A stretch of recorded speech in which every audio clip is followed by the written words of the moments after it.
This radio show contains differing points of view on current political topics, and due to the nature of its contents, it should be heard by everyone. Thank you for listening. 3, 2, 1. Now live from the heart of liberal Wisconsin, where the political party is just beginning, welcome to the Devil's Advocate Show. Best friends proving it's never personal, only politics. Please allow me to introduce myself. Now here are your hosts, Dom and Crute. Welcome to the Devil's Advocates Radio Show. Dominic, welcome to the Marquette University Law School Poll Drop Tuesday. Happy poll day today, Crudy. Buddy, I love when that happens. I know, I'm over here dancing. It's like I'm pole dancing. Now, welcome Dom to the poll. Crudy on deck. Buddy, we are going to welcome the pollster extraordinaire, Charles Franklin, to this big program in the happy hour, in the 5 o'clock hour. But, buddy, you just left a press conference. Within the hour, you were in the room. Let me ask you, buddy. Yes. Was the Tony Mentum palpable in the room? It was, man. At Coffee Makes You Black, a coffee shop here in Milwaukee. Eric Holder in town, hosted by, of course, Mandela Barnes and Tony Evers, talking about criminal justice reform. And yeah, man. I mean, they're and you live streamed it. I did. Some folks up there, supporting, holding up the signs. It was great to see Holder in town again. Well, Dominic, outstanding. I'm quite proud of you for leaving the studios and going out into the field. I know. And being a fine young Cub reporter. Hey, when do I stop being a Cub reporter? I'm going to be a bear. Am I a bear now? When you grow into full size. When's that going to happen? I'm done, man.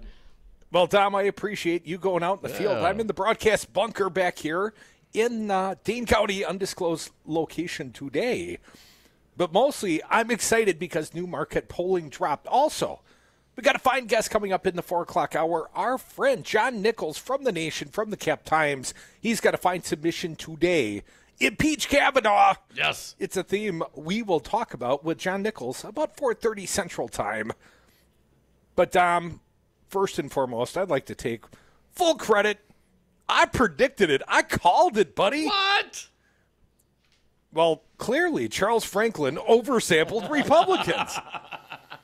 And you know how I know this is true of this Marquette University Law School poll, Dom? How do you know, Crudy? Donald Trump's approval rating still 42%. Oh. Something's wrong with that number, right? Correct? Yeah, so, anyways, that seems a little high, I would say. I predicted that Charles Franklin would oversample Republicans. I think this category in and of itself demonstrates that to be the case. But, Dom, I also made a bold prediction, and I'm calling victory on this one as well. I called Tony Evers outside the margin for error. The margin for error amongst likely voters, 4.4%. Tony Evers leads Scott Walker by 5. So it was a field goal and a safety. I said 2 field goals. That's not. How can you be right and I could be right, Crudy? Because, of course, among likely voters. You said amongst the. I didn't specify, but my statistic, I was right. What, amongst likely voters, he's within. Registered Evers ahead. Voters, perhaps. Within registered voters, yes. Likely voters, Crudy, you win. Registered voters, I win. We're both right. It's a win-win. It's a win. The Devil's Advocates, it's a win-win-win. A win for you, a win for me, and a win for the audience, Tom. They are winners just for having tuned in today. The headline I saw at the Journal Sentinel Online, as we said, Charles Franklin in the happy hour. We'll leave some meat on the bone, but got to talk about a few of the big poll numbers. Tammy Baldwin crushing your girl, Leah Vukmer. Tom, what I say the last time. Don't believe the last poll. I said that Tammy Baldwin has this race handily, at least currently. And I think I've been born. What am I, 3-0 today, Dom? I'm going to read this one. Democratic U.S. Senator Tammy Baldwin has seized command in her race against Republican challenger Leah Vukmer, according to Tuesday's MU Law School poll. Among likely voters, Baldwin leads Vukmer 53-42. That's double digits, Dom. Ouch. That's an 11-point margin. In the last poll, Baldwin led Vukmer 49-47. That was about a month ago. At this stage of the 2016 race, U.S. Senator Ron Johnson trailed Democratic challenger Russ Feingold in the Marquette poll by 7, but ended up winning that November. See, this is what I'm saying, man. Just keep your head, man. Keep working, everybody. Bill Glauber looking for a Republican silver lining? I'm just saying, it ain't over till it's over, Crudy. Well, according to Jess Ward from over at the Nurse Ratchet campaign, this poll is a snapshot of a very competitive race, not if you're trailing by 11. The Vukmer campaign has vowed to step up attacks on Baldwin over the scandal at the Toma Veterans Affairs Medical Center. For its part, the Baldwin campaign remains on the offensive, hitting Vukmer hard on healthcare issues. Vukmer, a state senator from Brookfield, remains relatively unknown. Now, listen really close, people. With 36% of registered voters unable to offer an opinion of her, they have not heard this fine program, or they'd have a negative opinion of her. And those that have heard of her, Dom, they don't like her much. Among those who have an opinion, Vukmer is underwater. 26% favorable, 38% unfavorable. That's negative 12. Wow. But think of it this way. A statewide politician running for the U.S. Senate, and she currently, 7 weeks to the day before Election Day is at 26% favorable, and I'd say other than you, Dom, I don't know anyone that likes her. Oh, poor Leah. What does that say? Perhaps she'll change the messaging? Perhaps she'll change the attack ads? I don't think so. She's on Team Torture, don't you know? Yeah. Been putting in some extra shifts at the office. I see that in her newest ads. 26% approval. That is atrocious. Or perhaps polishing up for her return to the private sector, Dom. Yeah. By comparison, 48% have a favorable view of Tammy Baldwin, our recent guest, and 40% an unfavorable view. That's +8, Dom. Vukmer was supported by 86% of Republicans, and Baldwin was backed by 97% of Democrats. That's putting your ducks in a row, if you will, Dom, amongst independents, and that's the swing voters. Baldwin led 54-38. She's up 16 with independents, Dom. That sounds like a good position to be in. 7 weeks before the big election Independent day. Voters, of course, Republicans are going to go for their gal. Vukmer, Nurse Ratchet, Democrats are going to rally as they have been around Tammy Baldwin. So the independents are really where it's going to be at. A little bit more about the race between the unpalatable Nurse Vukmer, Leah Vukmer, and Tammy Baldwin. The poll found Baldwin trouncing Vukmer among white female college grads. She's up 34. Oh. White female college grads. Those that have a little education, leading among non-college white females 57-40. That, again, is Baldwin. Vukmer had an advantage with non-college white males 54-41. Think Trump, people. And white college males were evenly divided between the candidates, 48-48. Well, I'm supportive of Baldwin. That means you're what, the Vukmer guy? No. I'm one of those independents that's for Baldwin. Well, clearly, Dom, this poll oversamples Republicans because, as I mentioned, Trump's approval 42, but the disapproval 54. In August, Trump had a higher approval rating still slanted. I tell you, Charles Franklin, he was at 45% in August, 41% disapproval. What about the Supreme Court race, Tom? You got this one in front of you? I do. Opinion on U.S. Supreme Court nominee. Brett Kavanaugh was split, 29% having a favorable view, 29% unfavorable. Most of the poll was conducted before the allegations of Kavanaugh as a teenage sexual assault came to light. Also, Obamacare, the ACA, 4% said it should stay the way it is. 55% should be improved. 25% say it should be repealed and replaced. And 10% want it repealed and not replaced. So, Dominic, if I do the math correctly, 59% of polled voters like Obamacare, perhaps think it could be improved, but 59% are in favor. Just 35% approve of the repeal with or without a replacement mechanism. That's a shift. That's a big shift, and perhaps that demonstrates why Nurse Ratchet is so far behind, because the former nurse is now against people having affordable health care. Don would expose people with pre-existing conditions to the whim of the insurance market. Oh, come on. Her and Walker. Governor Clayfish looked me in the eye through the camera and said, as long as her and Governor Walker remain in Madison, those with pre-existing conditions will not have to worry about anything. Dominic, you're going on the word of Leah Fook. Pardon me. Rebecca Clayfish? Rebecca? Really? Rebecca Clayfish? The same Rebecca Clayfish that's out in the public offering apologies today because she got it wrong. She was absolutely wrong.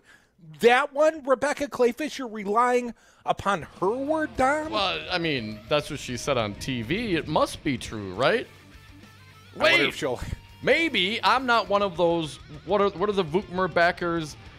Non-college white males. They love themselves some Leah Vukmer. Maybe they're the ones that will believe Clayfish when she stares into the camera and says, "Hey, Walker, he's the pre-existing condition governor. Don't worry about it."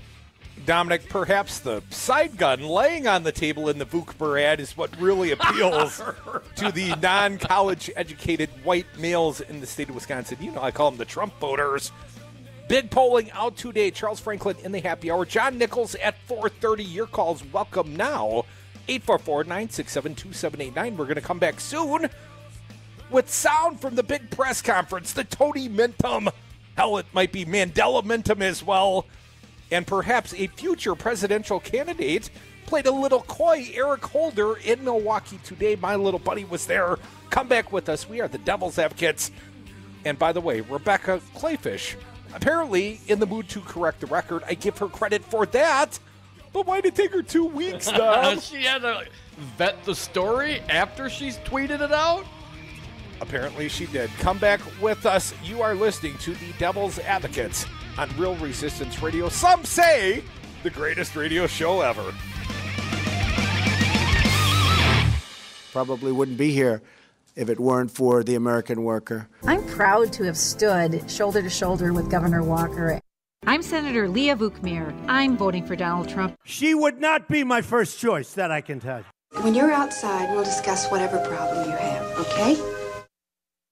All workers benefit from unions, as unions create the highest standard in wages, health and welfare, retirement security, and workplace protections. Hello, this is Tom Bennett, President of Teamsters General Local 200. Your voice is your strength. The ability to build a stronger and better tomorrow begins today. Teamster Local 200 represents workers in numerous industries, and our team is ready to sit down with you and your co-workers to build your unified team. Call Teamsters Local 200 at 414-771-6363 or visit us on Facebook or www.teamsterslocal200.com. Have a drink at Regano's Roman Coin. This neighborhood corner tavern is as classic as the street it occupies. Family owned and operated since 1966, Regano's Roman Coin is located in a former Pabst Tide House on historic Brady Street, serving an array of craft beers with a focus on Wisconsin breweries. Also, weekly drink specials, trivia on Wednesdays, seasonal sporting events, parties hosted for all occasions, and pet friendly. Open 11 a.m. Tuesday through Friday, 10 a.m. Saturday and Sunday, closed on Monday. Regano's Roman Coin, Milwaukee's pet friendly, cash only order and classic corner tavern. Every hiring manager knows that a company is only as good as the people it's made from. So where do you find the best people? That may surprise you.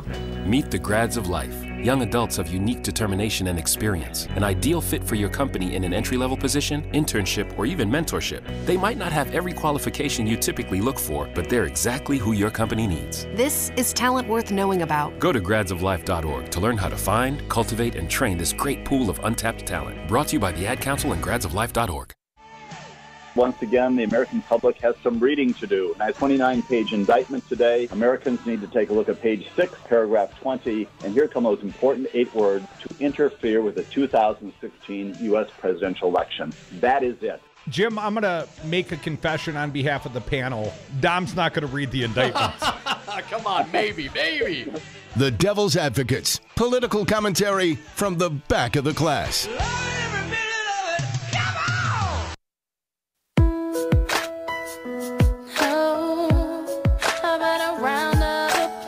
The Devil's Advocates Rock and roll political commentary in a top 40 world. And we are back. Thank you for listening to the Devil's Advocates radio show, Real Resistance Radio, streaming online at the YouTube and Facebook pages. We are on Twitter at Devil Radio, and you can always hit us up on the toll-free talk text line at 844-967-2789. Dominic, if I'm not mistaken, is that Rihanna playing us back? That ain't rock and roll, fella. You know, we like to call them as we see them here. Rihanna apparently Take a Bow, right, Francie Bryan? I'm not familiar with that particular song. But apparently Mandela Barnes, lieutenant governor candidate here in the state of Wisconsin, he's very familiar because he laid that one out for Rebecca Clayfish. If we didn't make it clear, Tony Evers leading Scott Walker. That was not the case in the last poll. But now let's talk about the lieutenant governors. They've been having a little bit of war of words, or at least a war of Twitter. The newest headline, Patrick Molly back. Scott Walker's running mate backs off false claim that Mandela Barnes knelt during anthem. What? Madison GOP Lieutenant Governor Rebecca Clayfish backed off Tuesday from her false claims her opponent knelt before during the national anthem, saying she now believes him after making the allegation without evidence. But I believe you now. Clayfish first alleged 2 weeks ago that Mandela Barnes knelt during the national anthem, suggesting Barnes was protesting the anthem over treatment of black Americans by police and other government institutions. I thought it was a protest about the anthem and the flag. I'm so confused now. I'm just reading. I'm just saying. Clayfish said she heard the claim from someone else, but wouldn't say who it was. We named names, Becky. You know it was Joel, right? You know it was Joel. Barnes said he didn't consider her comments an apology. Don't tell me you're sorry because you're not, Barnes said in response, quoting lyrics from the pop star Rihanna's Take a Bow. You're only sorry you got caught. Ooh. Clayfish dropped her claim Tuesday, a day after she claimed she was at an event with Barnes when he knelt during the anthem. I was looking at the flag and not my opponent, Clayfish told an inferior whitey-righty talk radio station down the dial. And I was told later that he kneeled briefly, and I repeated what someone else told me, and he has said that he didn't do it, and I have to believe him. Have to believe him now, Becky? Suddenly you found the generosity to believe the truth about your opponent? I read on. To believe him, and I have to apologize for repeating something I was told. Crudy, Clayfish did... That's like a non-denial apology, right? No, it's a non-apology apology. Clayfish didn't say if she planned to apologize directly to Barnes or was doing so only as part of her on-air interview with conservative talk radio host down the dial. Afterward, Barnes said in an interview he just wanted to move on to talk about the real issues that she tried to create a diversion from. It's not necessarily apologizing to me. It's apologizing because you got caught, Barnes said. It wasn't the hot take she thought it would be. On Monday, some Democrats accused Clayfish of race baiting since most of the NFL players who've knelt during the anthem have been African Americans and have done so to protest racial violence. Now, if you believe Alex Zimmerman from the Wisconsin GOP, spokesweasel from the It's not about protesting racial injustice. It's about protesting the flag and disrespecting our national anthem. I wish the Republicans would get their stories straight. And sticking it to hard-working, patriotic Americans of all sorts. You know, the white kind that vote for Republicans primarily. Clayfish made her first false claim 2 weeks ago in a Twitter post. She repeated it and elaborated on it Monday by telling reporters that she had heard Barnes took a knee during the national anthem at the opening of the state fair in August. I mean, the state fair opening ceremonies? Maybe Mandela had simply dropped his cream puff and had knelt down out of horror and sorrow. But think about this for a moment, Crudy. Why is it that Becky believed it? Number one, she's not telling us who the source is. I don't believe that she believed. Okay, I don't believe that she believed. So then the assumption is what? Becky thinks that he did this because he's black? Right? No, Becky doesn't believe it. Becky got sent out there as an attack dog for the Walker administration. And finally, when the truth was just overwhelming to the point you couldn't deny it anymore, then she, ate her crow? ate her mourning dove, because, of course, she wouldn't eat the crow. It's black.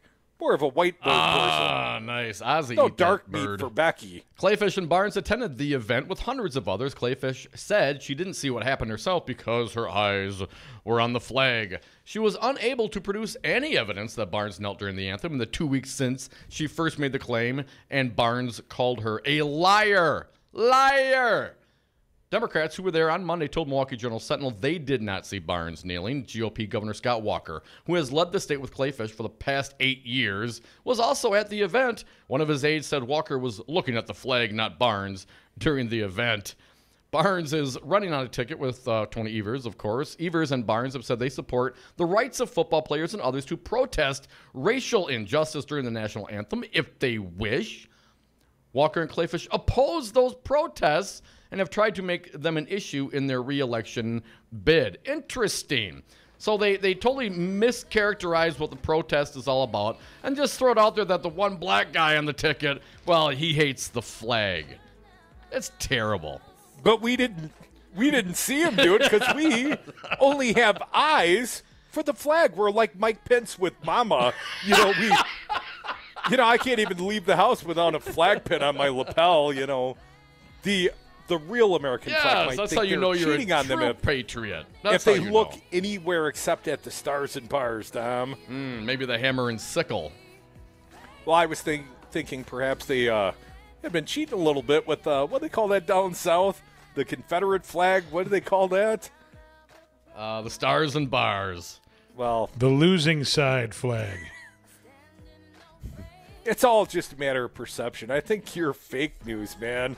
I heard the South one. Hey, somebody told me that was true. I have to apologize for repeating something I was told. Way to qualify it, Becky. Maybe you should apologize to the man, Mandela Barnes, who you accused of doing an act that you find reprehensible.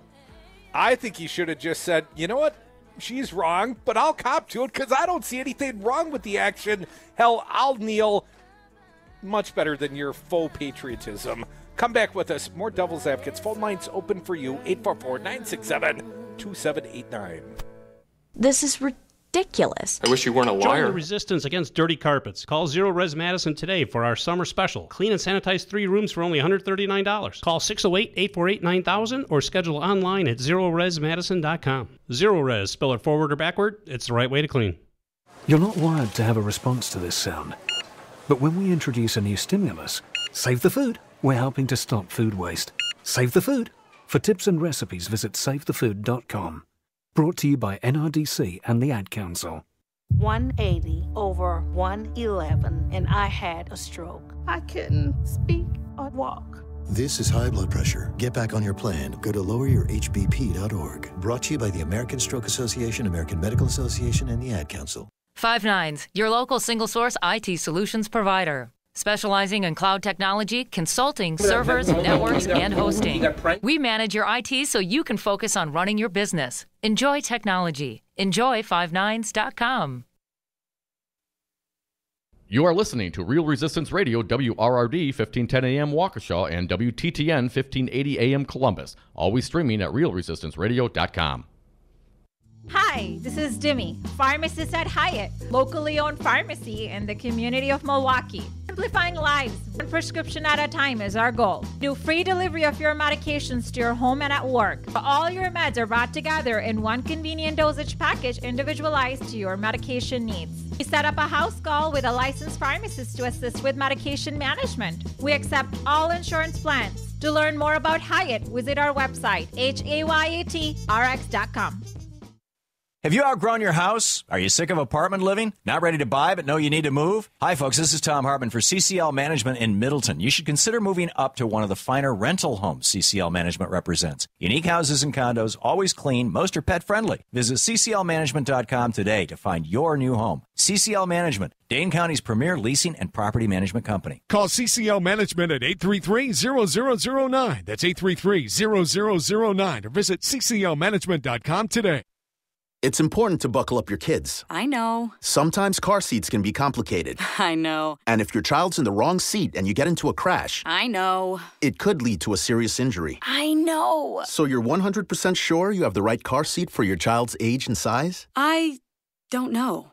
Don't think you know. Know you know. Car crashes are a leading killer of children 1 to 13. Make sure you have the right car seat. Visit safercar.gov/the-right-seat. A message from the National Highway Traffic Safety Administration and the Ad Council. The Forum, hosted by Sherwin Hughes, exclusively on Real Resistance Radio. Call in live at 844-967-2789 and give your thoughts, feelings, and opinions on local and national topics. Monday through Friday from 8 a.m. until 11 a.m. It will not be what you expect to hear, but we will definitely give you what you need to know. That's The Forum, hosted by Sherwin Hughes on Real Resistance Radio. Always streaming live on realresistanceradio.com.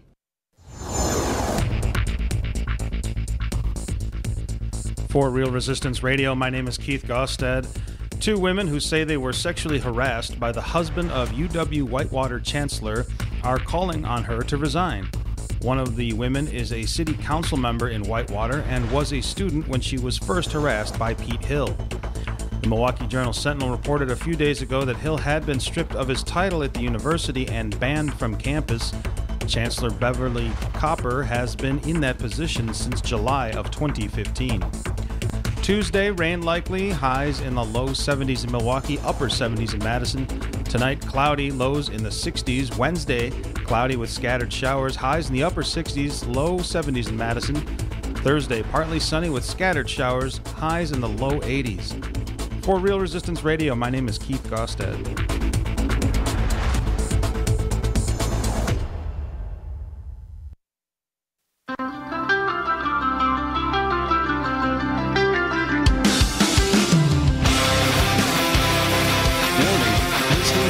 Advocates may expose you to opposing views.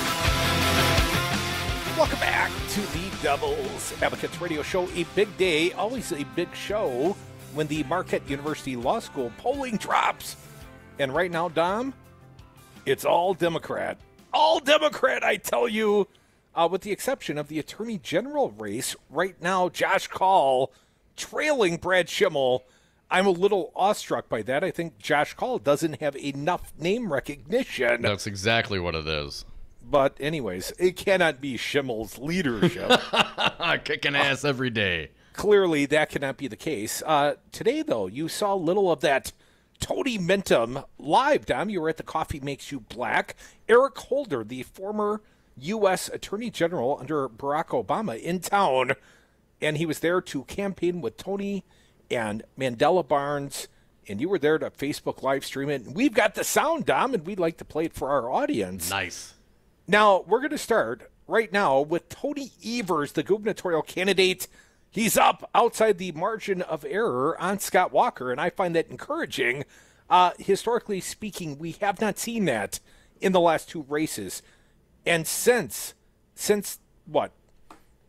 Tony won the primary, he has not trailed in a poll that I am aware of. There has not been a single poll that has dropped in the last month that shows Scott Walker is in the lead. That is certainly a change from the last two elective cycles. But Tony pointing out, criminal justice in a few of these quotes was the topic. And Tony pointed out the feckless governor, the fact this governor doesn't give a damn about the criminal justice system. Let's start the first cut, if you will, Fancy Brian. The buck stops with the governor. The buck has to stop with the governor.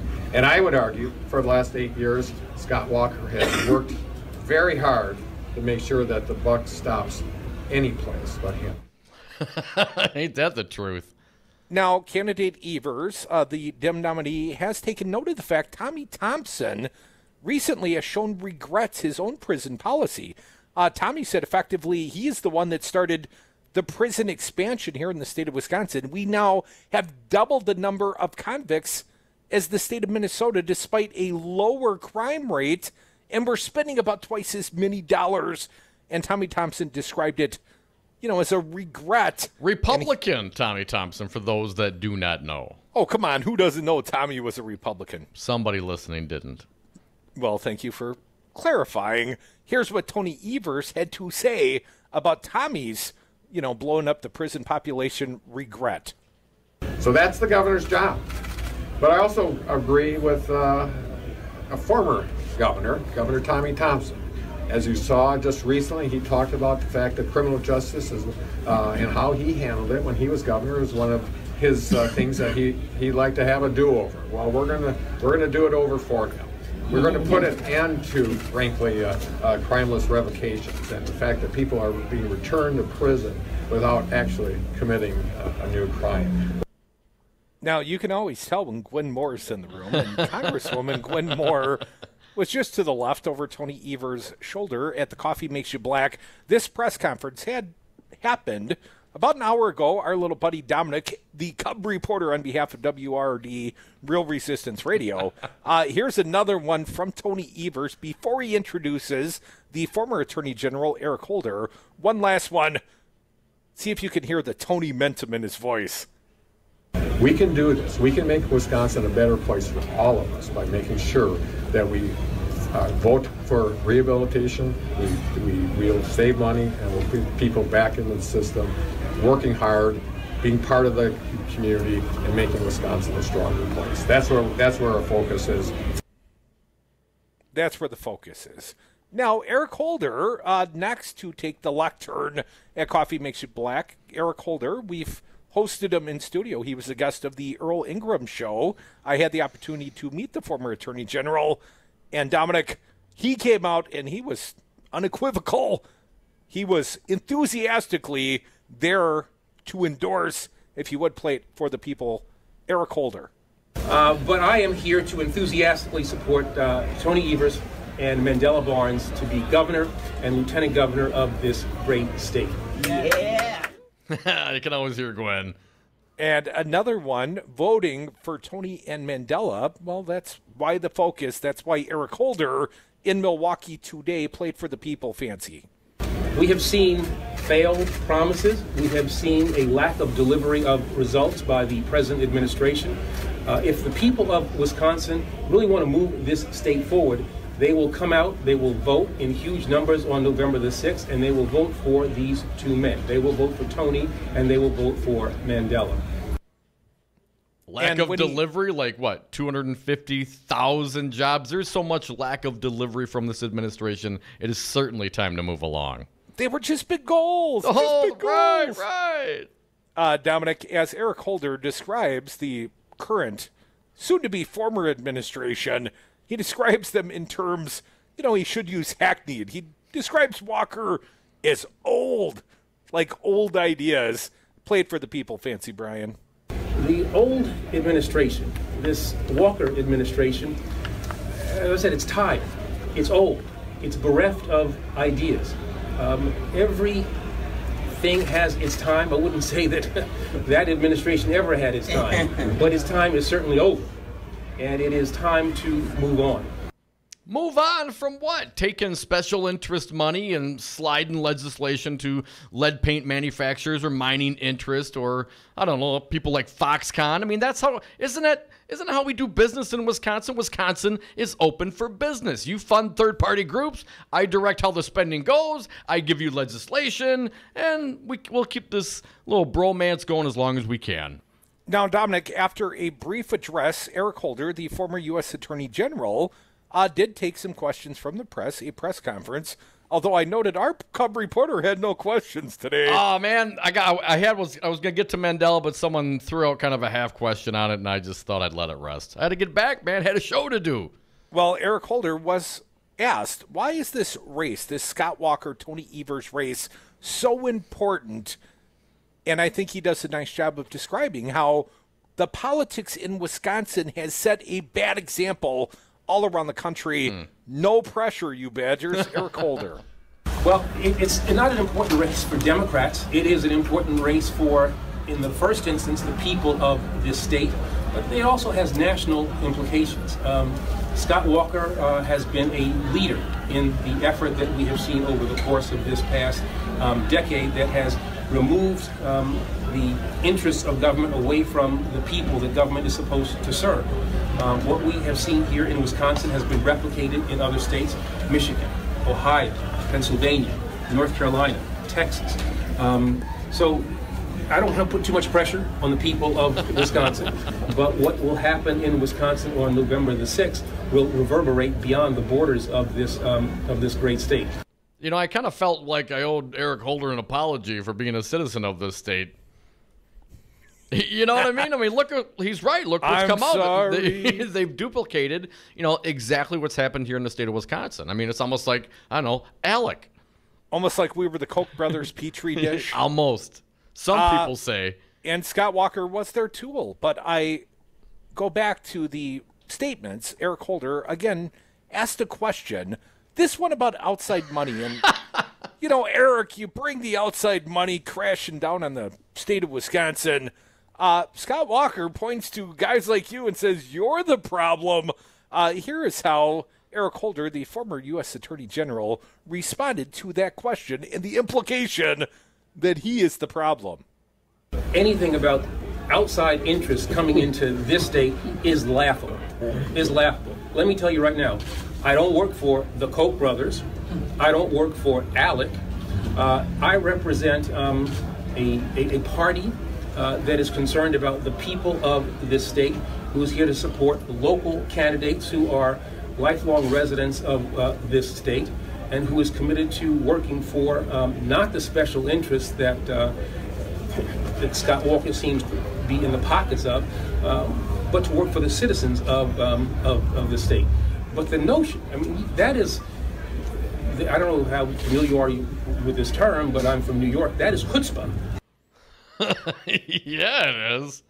One more from Eric Holder, again, describing Scott Walker's affinity for the outside money, and he references one of our favorites, Dom, Ian Murphy, who made the faux Koch brothers phone call that Scott Walker was so eager to take, and he references, the Kochs. And oh yeah, by the way, Eric Holder says, "Bring it." You remember that phone call when he got pranked? Remember how when he thought he was talking to one of the Koch brothers, how subservient he was to them? That tells you all about who Scott Walker is. So if Scott Walker wants to have a contest about outside interests, you tell him, give me the time, give me the place, I'll take him right on, and we'll knock that one right down. You remember that phone call when he got pulled? Yeah. He started talking about Ian Murphy, and I couldn't help myself but laugh, because that is one of the funniest phone calls. We had more fun with that phone call years ago, Crudy. We may have to replay some of that. I think we should make a that point. Son of a bitch. Yeah, no kidding, huh? I think we should make a point. I think perhaps on Friday, Dom, Friday we air grievances. My grievance, there's never enough time to play that faux Koch brothers call to Scott Walker in its entirety. I think we set some time aside this Friday, Dom. All right. I think we play it out for the people. Mandela, our pal Mandela Barnes, the lieutenant gubernatorial candidate, he was there with Tony Evers. He was there with Eric Holder, but he was asked a question from the audience about your girl, Rebecca Clayfish. And, the apology, the non-apology apology, if you will. And here is how Mandela briefly responded at the presser today. She walked back statements that we all knew were false long. It's been 2 weeks, so it's a long time coming for that one. Yeah, it was. 2 weeks. Somebody told me. Couple more. Let's clean this up since we've got time. Eric Holder, again, asked questions, this one, about his possibility of running as a presidential candidate in the future. Played a little coy, but, he's got to be thinking about it. If you will, Fancy Brian, play it for the people. Well, let me say this. I've indicated that I'm going to make up my mind about that come next year. But my interest at this point, my focus at this point is November the 6th. My focus is what's going to happen here in Wisconsin and other states around the country.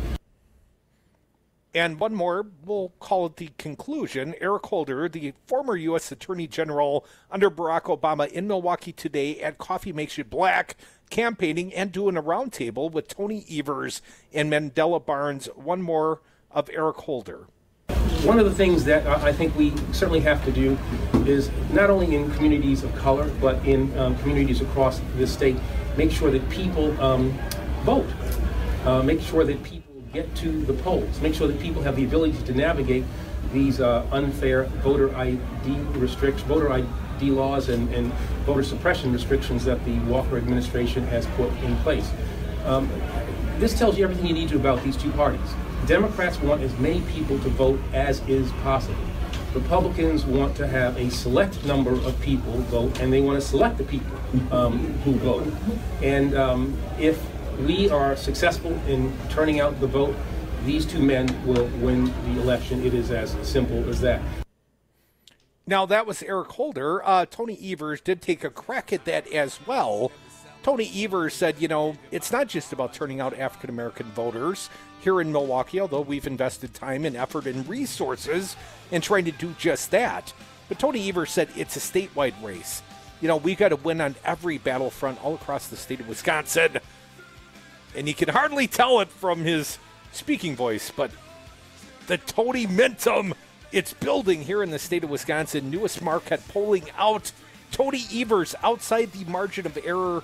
He's winning by 5 amongst likely voters, and it cannot hurt his cause to have the former Attorney General in Milwaukee today on his behalf. Thank you, Cub reporter Dominic Salvia. You're welcome. For bringing back all the good sound from the Eric Holder, Tony Evers, Mandela Barnes press conference. You can come back on the phones and join us at 844-967-2789. Just to watch them.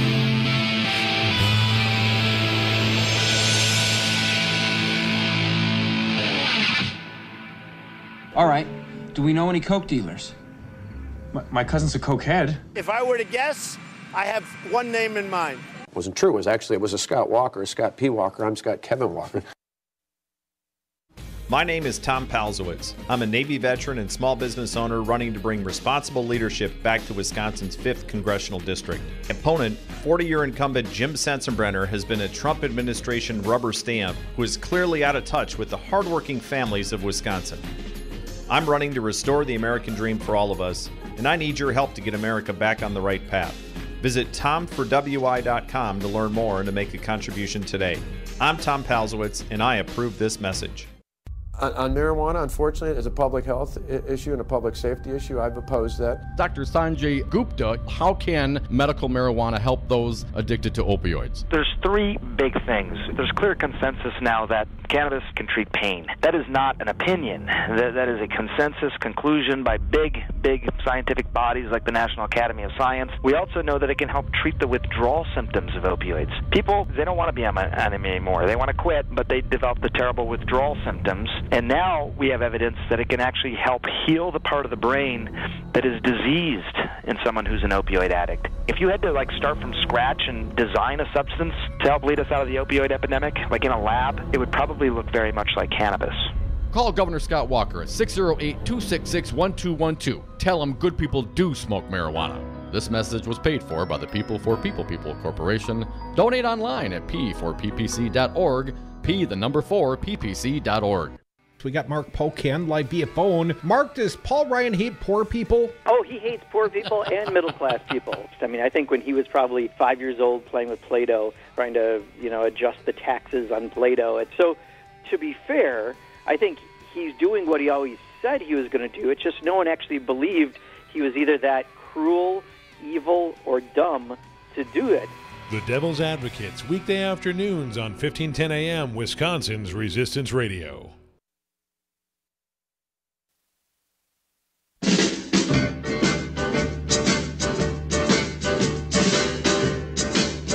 The Devil's Advocates, radio for the 99%. And we are back. Thank you for listening to the Devil's Advocates radio show on Real Resistance Radio, streaming online on YouTube and Facebook. We're on Twitter at Devil Radio, and you can always join the party. Call on the party line, toll free, talk or text, 844-967-2789. Dom, let's go to the phones. I got some more Walker bashing to do, but let's get to the phones first. Nick from Humboldt, California. Welcome back, Nick. What do you got for us today? Hey, Nick. You guys, you're talking about polling and stuff, and so there's something that popped up the last week or so in my mind when it comes to polling. You keep hearing these things about, 92% of the Republicans are all for Trump and blah, blah, blah, blah. And I'm thinking, okay, you're telling me that literally 92% of half the country is for this idiot, and it didn't make any sense. And somebody looked into it. And I was driving, so I didn't have a chance to jot down a bunch of notes. But the guy said he's one of these reporters that goes out and beats the sources down and figures out what the hell's going on. And he said that literally this county, it was like in Pennsylvania, if I remember right, and it went high for Trump. I mean, it voted like double digits for Trump. And it went to this county, and they found out that in the last 2 years, 3,000 people have changed that were Republicans, have changed their affiliation. And this is just one county, right? And then another 15,000 Democrats have joined the party. You see what I'm saying? So there's a giant trend here. There's a lot of people that voted for Trump that used to say, yeah, I'm a Republican, and they're too embarrassed to say it anymore. What do you think? I think you're absolutely correct. I don't know exactly how the statistical numbers break down, but the high approval ratings for Donald Trump amongst Republicans is only because it is a greatly contracting party, a shrinking number of people. Party. Right. Because those that are not fond have left the party or wouldn't respond. So those that are left, well, they're the peer ones, man. They're the big Trumpsters, the maggots. Yeah. Well, we appreciate all our listeners in Eureka, California. I got to admit, Dom, looked it up on the map just last night. I was looking up Eureka, California. I looked up their radio locator signal, and I realized they are very near the Hopi Indian tribe, Native American tribe. My son is doing a report on currently. I said, son, what do you think, a field trip? You go check out the Native American tribes, and I'll go check out the Emerald Triangle. Are you down? You taking some time off for some traveling, Crudy? I don't know if the wife will sign off on that one before I forget to mention it, Dom. My beautiful wife, her birthday today. Oh, happy birthday to her. I won't say her name. That'll be her present today. A private person, she. As your Mrs. birthday Crudy. present, I will try to embarrass you less. Love, Crudy. I got her a book. I actually got her 2 books, one of which she had requested specifically. She told me, here's what I want for my birthday. Don't screw it up. So I'm thinking, well, hardly seems like I could screw this up.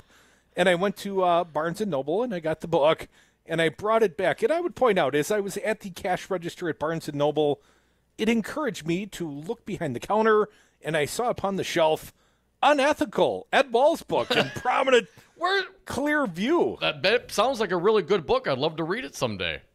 Well, perhaps if I ever give you your copy, autographed by Ed Wall, or I might sell it at the Barnes & Noble. Might be worth more, autographed by the author, Dom. Well, it's worth a whole lot more with my name on it. But anyways, I bought the book. I went home, and I promptly got busy cooking dinner for the fam and left the book on the counter, and my wife found it immediately. So happy birthday early to you. I screwed up the one responsibility as a husband to buy the book and wrap the book and actually give it to you on your birthday. And I this morning said, honey, there was a second book. She said, yeah, I found that one too.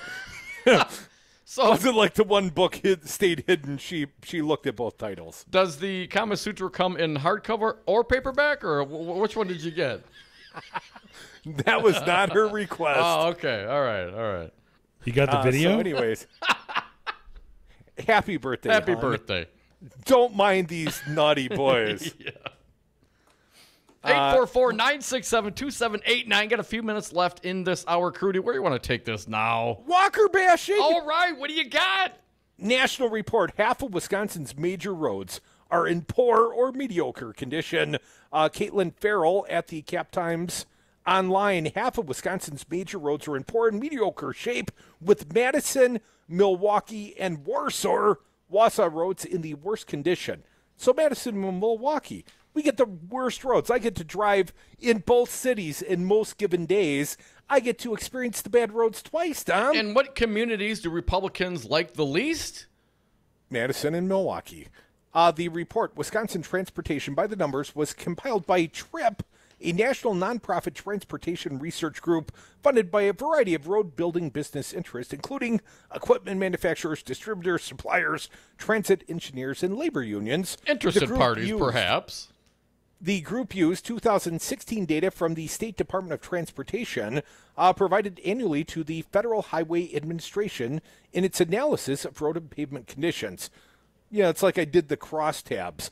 According to the data, 55% of Wisconsin's major locally and state-maintained roads have pavement that is in poor condition. Oof. 55% are in poor condition and 19% in mediocre condition. And Dom, that's 74% of the major locally and state-maintained roads that are in poor or mediocre condition. And the greatest number, 55%. A majority of the roads in the state of Wisconsin are in poor condition. Now, Crudy, Milwaukee. hang on, if I may just jump in here. Yes. Let's remember it gets even better. This is data from 2016. These roads have gotten 2 years older since then. You think they've gotten better? Well, Scott Walker recently declared mission accomplished. I built the core. Milwaukee fares the worst, with poorly rated pavement on 54% of the city's major roads. In Madison, 49% of the roads have pavement in poor condition, according to the federal highway data cited in the report. So I don't care who authorized the report, Dom.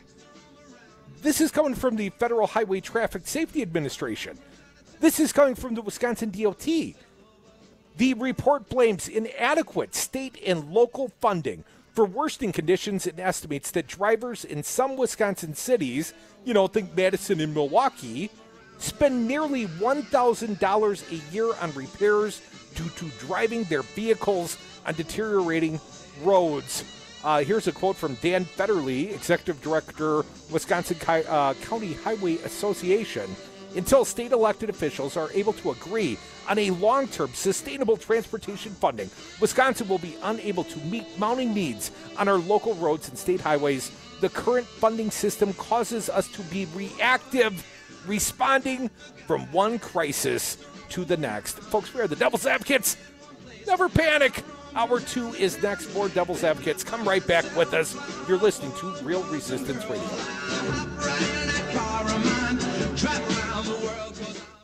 Roads? Where we're going, we don't need roads.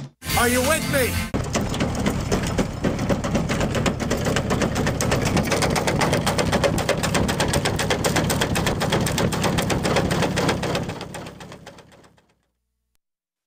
Do you own a rental property, or would you like to partner with a rental investment team? Call the pros you can trust at CCL Management. Rental expertise second to none, a general contractor on staff to direct repairs and improvements, and real estate brokerage services tailored to the small investor. If you're ready to invest in rental property or just need professionals to manage your real estate portfolio, call us, CCL Management, at 608-833-0009 or visit us on the web at cclmanagement.com. The Resistance is live 7 days a week here on Real Resistance Radio. Tune in Saturdays for Busted Pencils, fully leaded education talk with Dr. Tim Slecker, 11 a.m. to noon. Then it's the voice of the voiceless, champion of the working class, Earl Ingram's Saturday show is live from 12 to 3 p.m. From 3 to 4, it's State Rep Joe Costa Zamaripa hosting The Joe Costa Show, followed by The Dawn of the Resistance with Maggie Dawn, 4 to 6. Mandatory listening, always streaming at realresistanceradio.com. You are listening to Real Resistance Radio, WRRD 1510 AM Waukesha and WTTN 1580 AM Columbus. Always streaming at Real Resistance Radio. Will she testify? Monday only. I'm Mike Moss. Doubt today about whether the woman accusing Supreme Court nominee Brett Kavanaugh with sexual assault will testify before the Senate Judiciary Committee on Monday.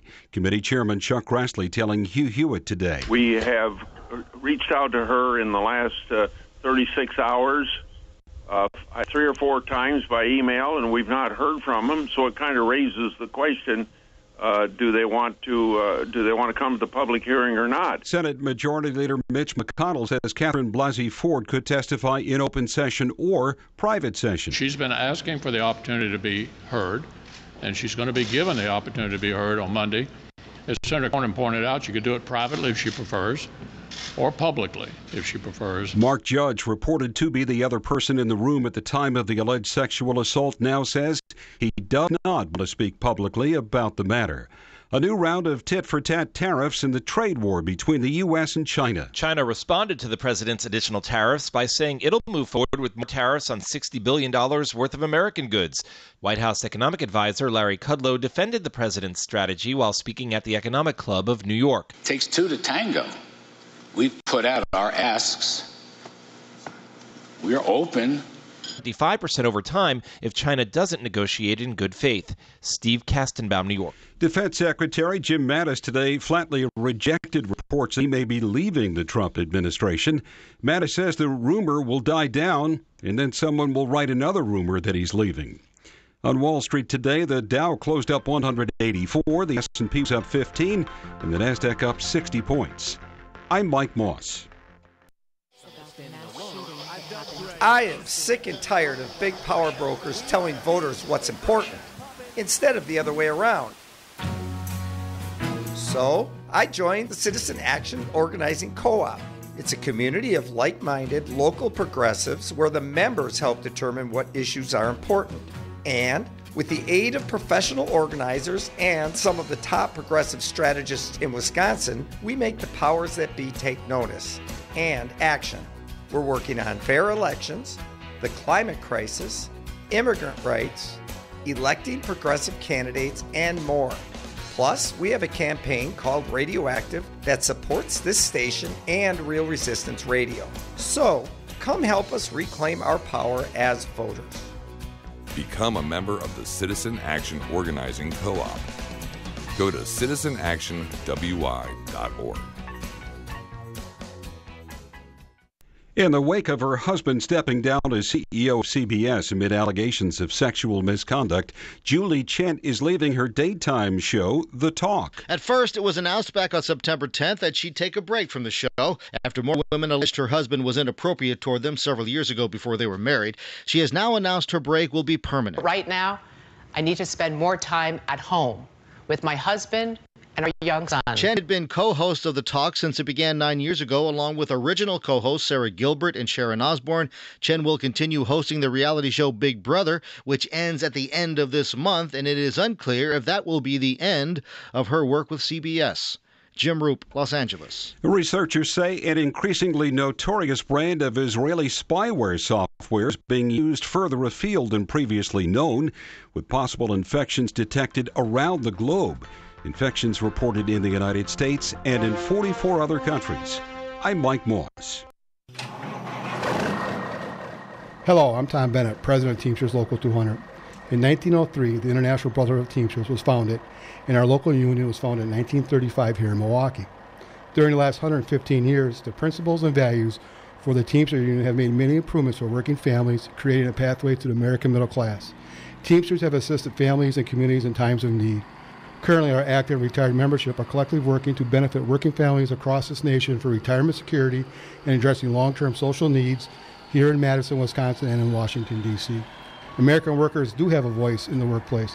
Let Teamsters Local 200 be part of that action plan for you. For more information, please visit us on Facebook at Teamsters Local 200 or visit our website at www.teamsterslocal200.com or give us a call at 414-771-6363. TeamstersLocal200.com or 414-771-6363.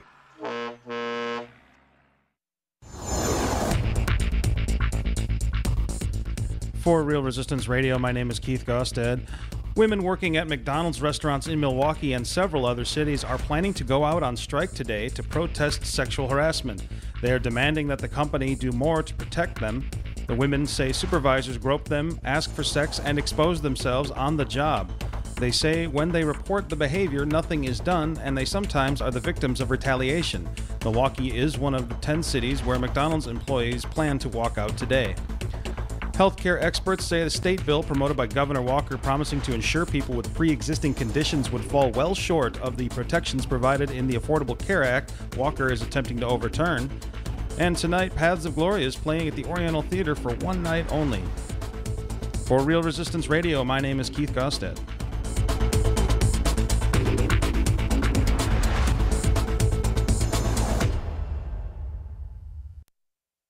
The following program is a presentation of DC Communications, LLC. Warning, you are about to listen to the greatest radio show ever.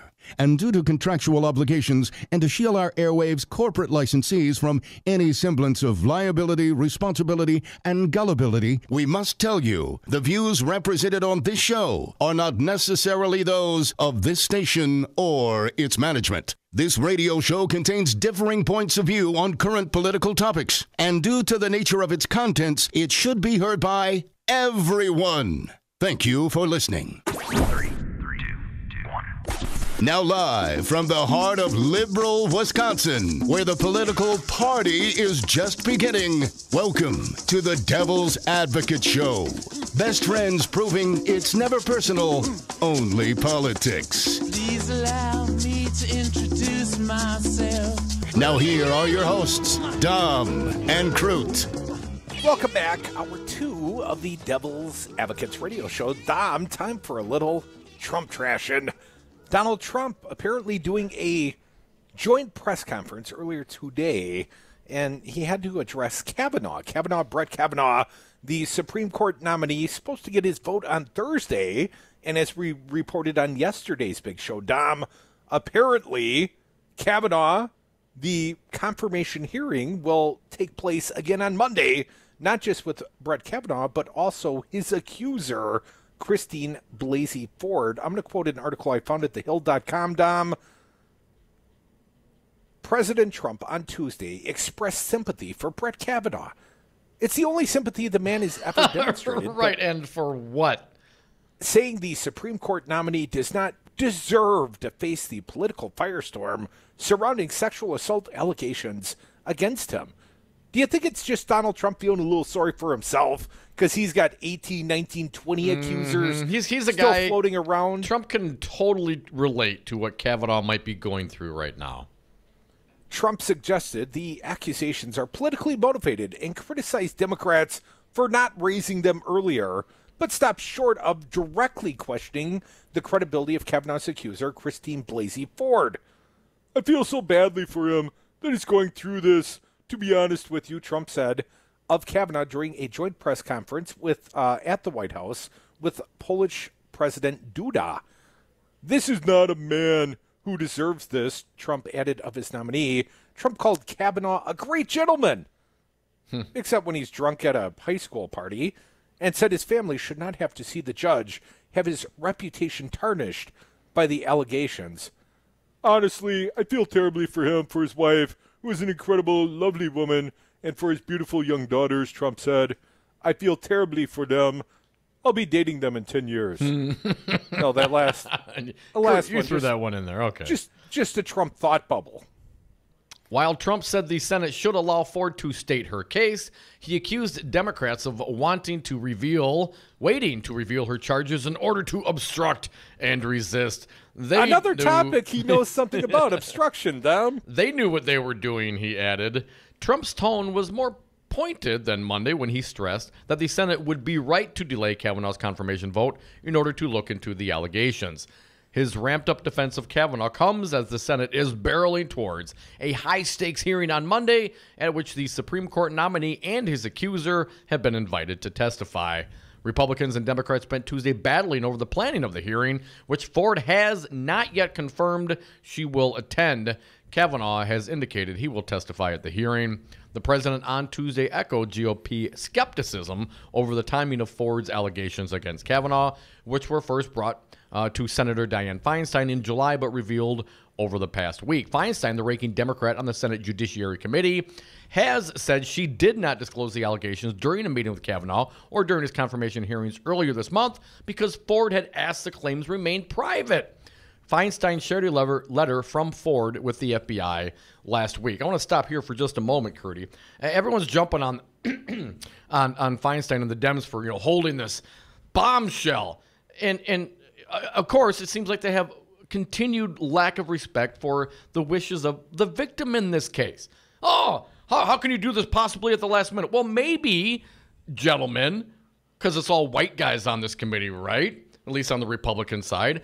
Maybe the person who was abused had some issues with this.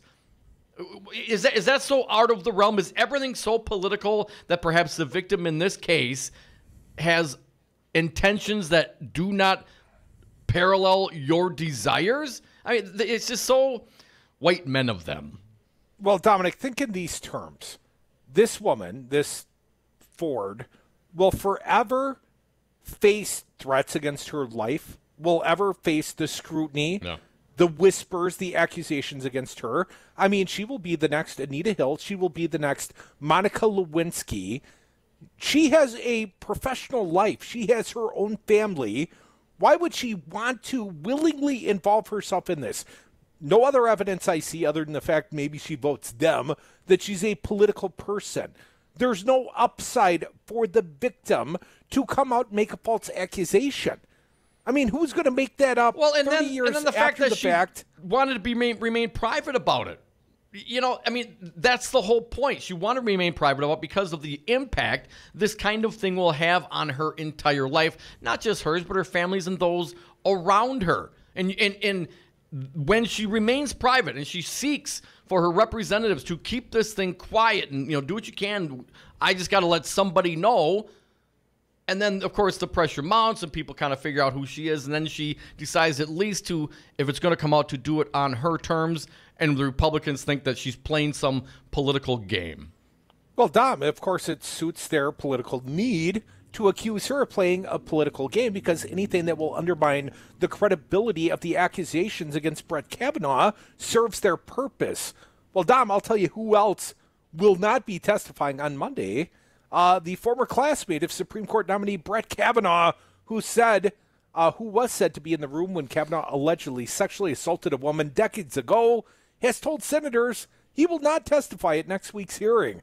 Mark Judge wrote in a brief letter to Senator Dianne Feinstein and Senate Judiciary Committee Chairman Chuck Grassley that he did not ask to be involved in this matter, nor did anyone ask me to be involved. In fact, I have no memory of this alleged incident. Well, he said, the Blackout King. I mean, this is the guy that wrote the book about yeah. During high school, Dom. I mean, I know some partied in high school. I saved it up mostly for college.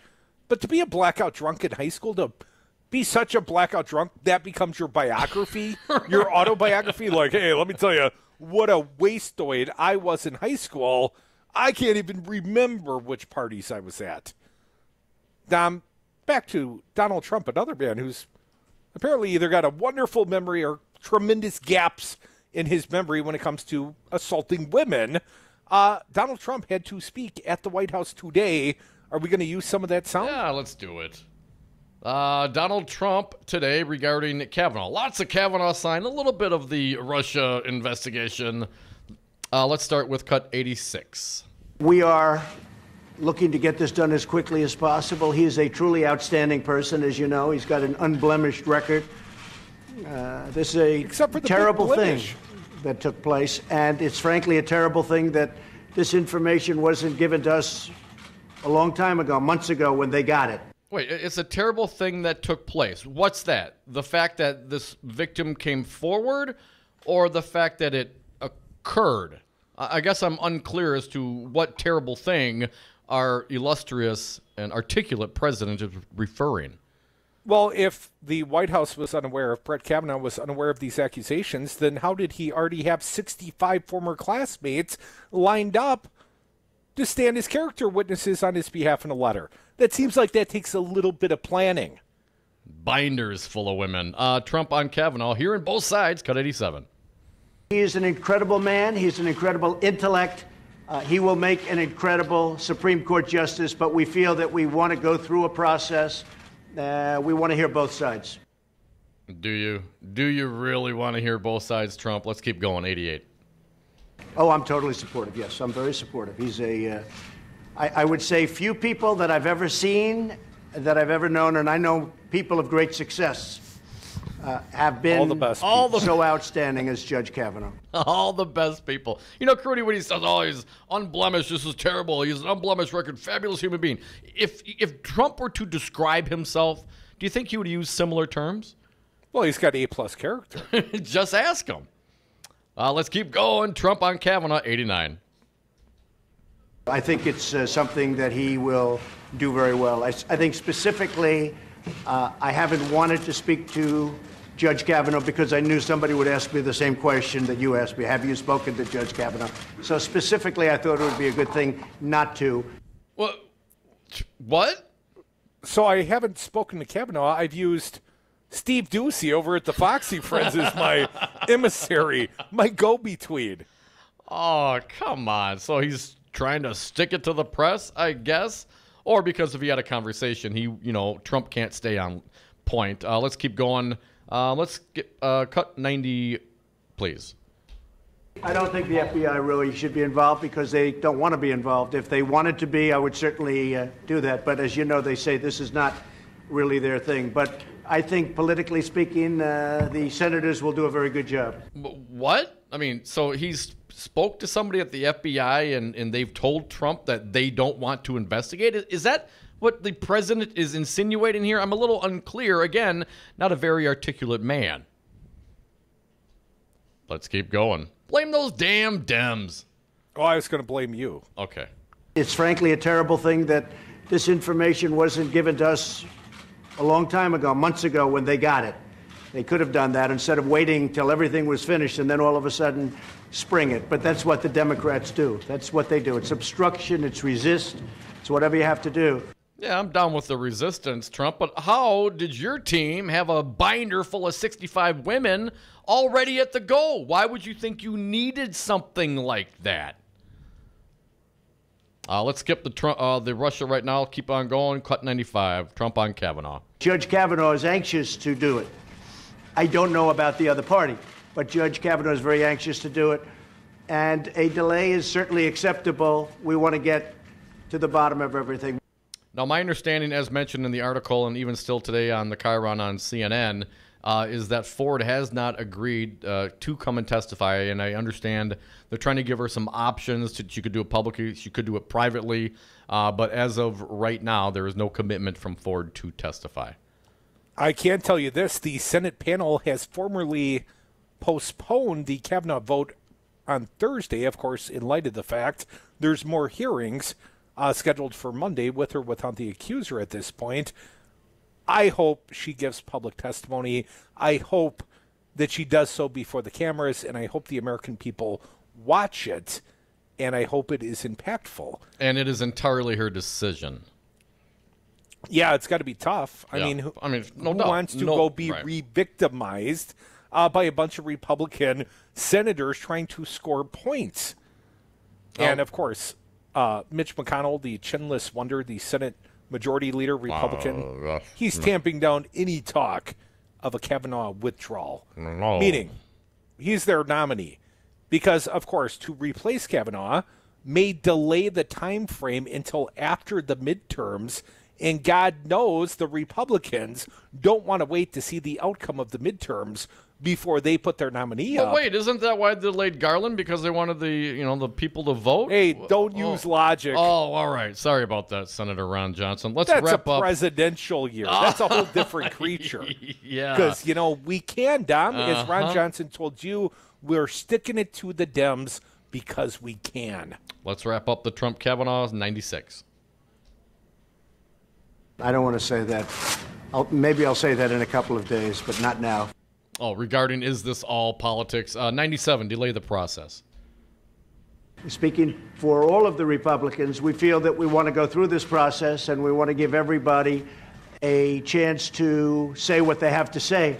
So we have time available. We will delay the process until it's finished out.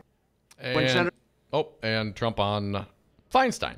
When Senator Feinstein had Judge Kavanaugh in her office for a long time, she never even mentioned this. And that was a long time ago. Never even mentioned it. So why wouldn't you bring this up when he is sitting in her office for a pretty extended period of time? So it's unfortunate.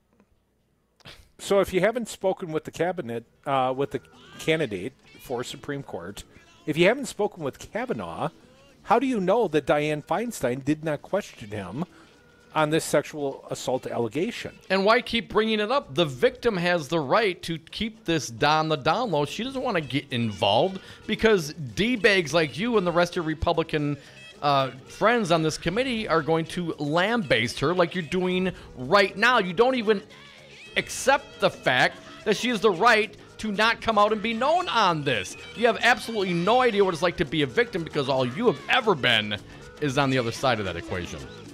Well, he plays the victim quite often, Dom.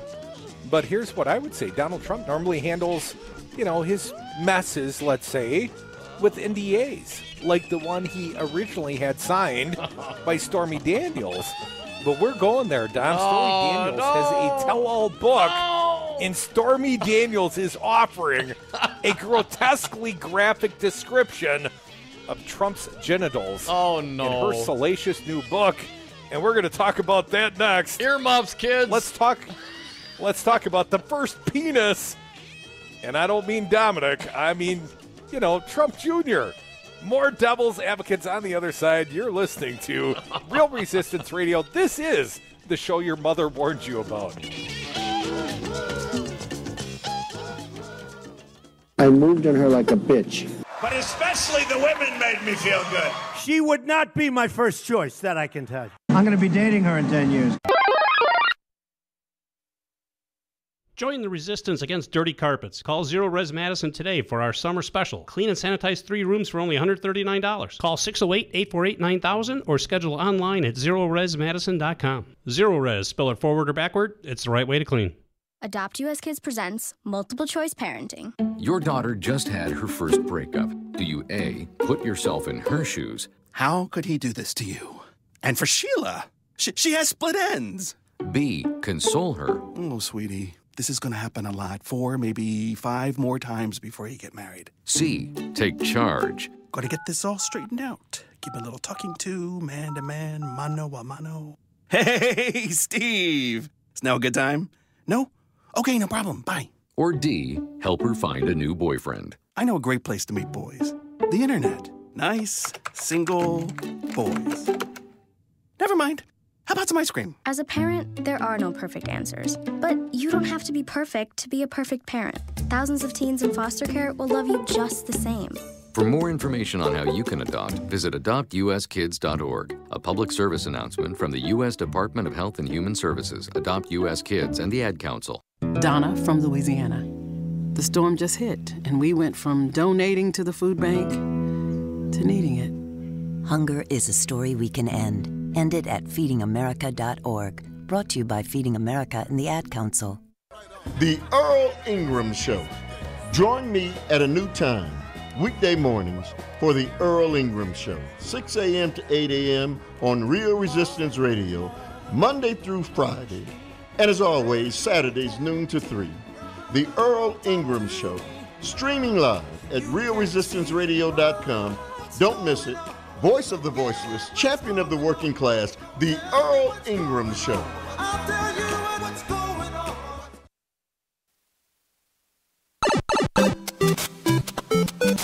When they go low, we get high. Dom and Krutz are the devil's advocates.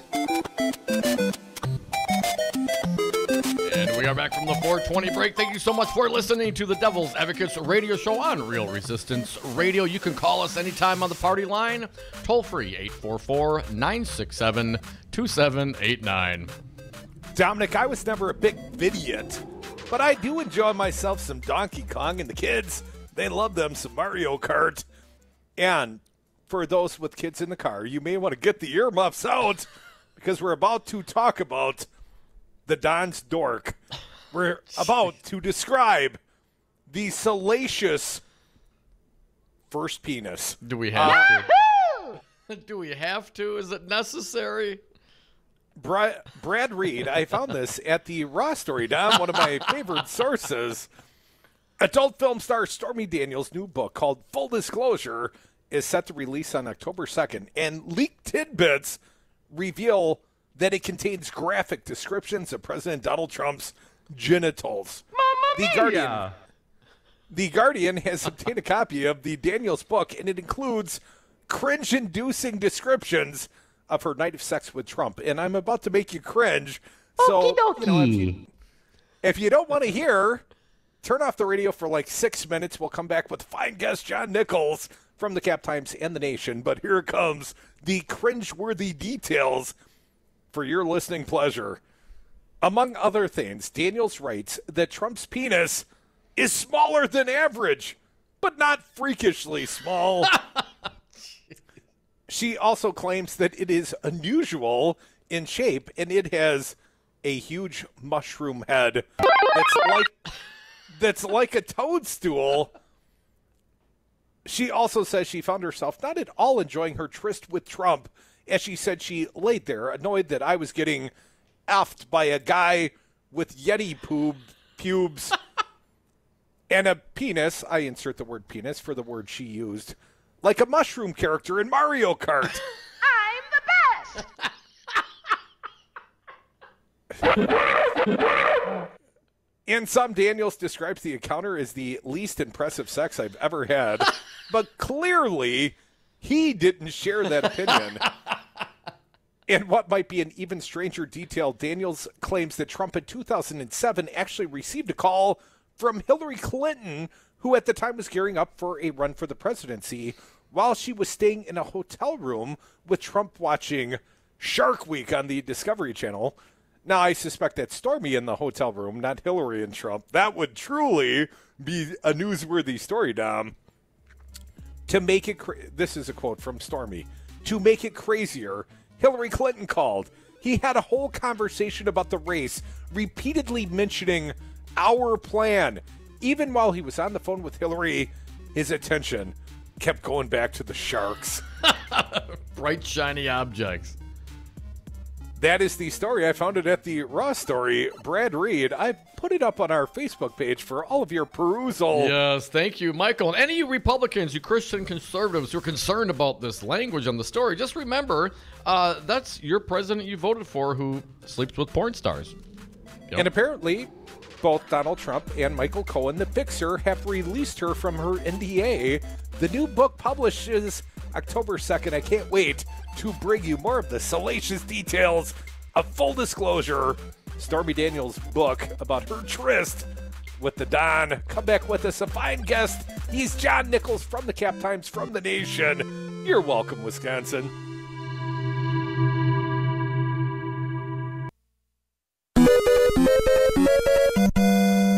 Then it came in and out. It came in 3 times.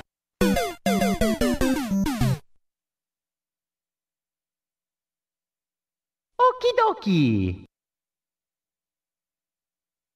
Join the resistance against dirty carpets. Call Zero Res Madison today for our summer special. Clean and sanitize 3 rooms for only $139. Call 608-848-9000 or schedule online at ZeroResMadison.com. Zero Res, spell it forward or backward, it's the right way to clean. 180 over 111, and I had a stroke. I couldn't speak or walk. 150 over 90, and I had a stroke. This is what high blood pressure sounds like. You might not feel its symptoms, but the results from a stroke are far from silent. Get back on your treatment plan or talk with your doctor to create a plan that works for you. Go to loweryourhbp.org. Head to toe, everything's changed. Brought to you by the American Stroke Association, American Medical Association, and the Ad Council. 5nines, your local single-source IT solutions provider. Specializing in cloud technology, consulting, servers, networks, and hosting. We manage your IT so you can focus on running your business. Enjoy technology. Enjoy 5nines.com. Well, back in my day, we didn't build walls, we tore them down. That's why I listen to Real Resistance Radio. What's a firewall? Hi, my name is Shantae, your local Hyatt pharmacist. With more than 10 locations here in the Milwaukee area, we're here to simplify your lives one script at a time. With free delivery to your home or work, where all your medications are brought together in one convenient dosage packaged, individualized to your daily medication regimen. We set up in-house calls with the licensed pharmacist to assist in medication management. We accept all insurance plans. To learn more about Hyatt, visit us at our website, HAYATRX.com. Do you own a rental property, or would you like to partner with a rental investment team? Call the pros you can trust at CCL Management. Rental expertise second to none, a general contractor on staff to direct repairs and improvements, and real estate brokerage services tailored to the small investor. If you're ready to invest in rental property or just need professionals to manage your real estate portfolio, call us, CCL Management, at 608-833-0009 or visit us on the web at cclmanagement.com. Whoa.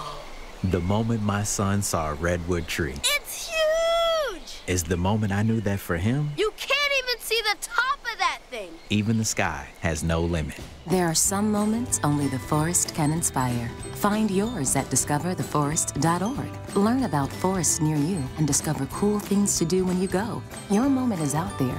Find it at discovertheforest.org. Brought to you by the U.S. Forest Service and the Ad Council. It's a lot easier to measure how many times students use a semicolon correctly in an essay. Educated educators talking education. Than it is to measure how many wonderful ideas are in that essay. Busted pencils. There is no teacher shortage. With Dr. Tim Slecker. There is a teacher exodus. Featuring Matt Damon's mom. You want to know what my mom would say? We've had an intrusion into education. Busted Pencils Radio. Saturdays at 11 on Resistance Radio.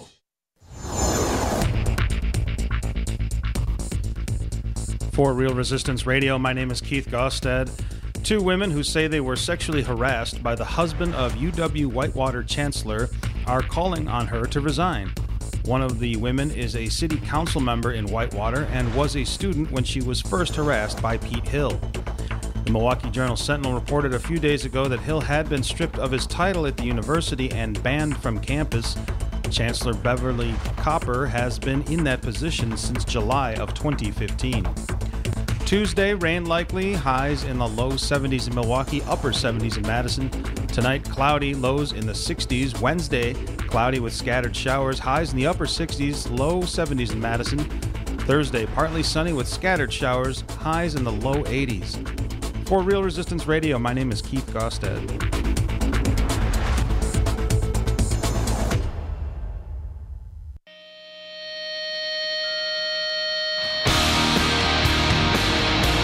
The Devil's Advocates, making radio great again. Welcome back to the Devil's Advocates radio show. Dominic, we welcome back a fine guest live via phone. He's our buddy John Nichols from The Nation, from the Cap Times. John, welcome back to the Devil's Advocates radio show. It is so good to be with you two today. Thank you, John. Always a pleasure. No, it's always a pleasure anyway because you're such good Americans and all that. Well, yeah. But I mean, it's just like coming off that Marquette poll, man. That's a little. Well, John, I know we're talking about other stuff, but no, we can go there, man. What's your take? I mean, it seems like good news for Democrats in the state of Wisconsin, but I mean, it's still a long way to go, John. What was your take? I think that's a pretty fair analysis. Look, for progressives in Wisconsin, Democrats, they've been kind of beaten up pretty rough over the last decade. So, it's like you're not inclined to say with certainty that all things are, sunshine and light. But, this is a pretty remarkable poll. We're now, one poll away from the end, right? The Marquette poll is, whether you like it or not, an incredibly authoritative poll. It's the one that everybody's tried to argue against, but almost always ends up being pretty close to right. At this point, what it shows is that Tammy Baldwin is in a very strong position with a 53-42 lead. That's a big, big lead. That's a lead that will be noticed nationally, and it will have a harmful impact on Leah Vukmir's ability to raise money. And additionally, then you go down to the governor's race. In the governor's race, Tony Evers now has a 49-44 lead. That isn't going to dry up Scott Walker's money. He's still going to be getting plenty, and he'll make the case that he can close that gap. But let me give you a little factoid. Scott Walker, in his entire statewide career, the 2010 race, 2012 race, 2014 race, has never been this far behind after a primary. Ever. And then the one final thing, and this is really the biggest thing to take away from that poll. In August, right after the primary, you had a 46-44 or 46-46 split. The two candidates in the governor's race, Evers and Walker, were even. They were tied. Now, after Walker has launched a classic negative campaign that went after Evers on everything they could find. Porn! Lots of porn! Let's say porn! Porn, say it again. Porn! A lot of porn! Pornography, taxes, crime, taking a knee, unpatriotic. I mean, the list goes on and on and on. They threw everything they had at him, right? And not with limited resources. This is multi-million-dollar campaigning. The Koch brothers in for $1.8 million. Walker's own campaign spending heavily. Walker himself tweeting just like Donald Trump.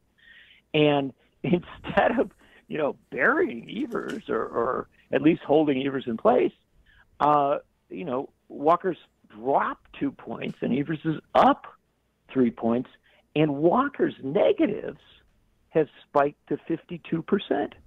How do you do that? Except if people are really fatigued with you. If things just I've got a theory, John. Go for it. The personal life of Donald Trump, his proclivity to bed porn stars and pay them off, is somehow anesthetized the electorate to this sort of talk, sir. Oh, man, I hadn't thought of that, and especially as we speak on the day that we're getting leaks from Stormy Daniels' book. It's I never underestimate your analysis. I never underestimate. But what I would suggest is, it's a funny thing. You can kind of make all the outrageous and over the top claims you want in TV ads and tweets, and you can have Rebecca Clayfish making stuff up about Mandela Barnes and do all that stuff, right? It doesn't quite, and I use this word injudiciously, trump the reality of Trump. I mean, I think Trump is a burden for Republican candidates who've aligned with him, and Scott Walker's aligned very closely with Trump. And then I think it also doesn't overcome the reality of going down a cracked, dysfunctional road in some rural county in Wisconsin. And so I think that Walker's carrying a double burden. He's carrying the burden of a president who, if the new Marquette poll is right, is really not very popular in Wisconsin. And the reality that when you're governor for 8 years and you're running for re-election to your third term, if the roads aren't great, I mean, like just sailing on those roads, like literally, driving on a throne, being carried across the state.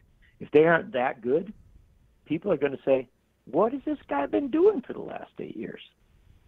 So I think he's got some serious burdens, and it may be even separate and apart from some of your stellar analysis.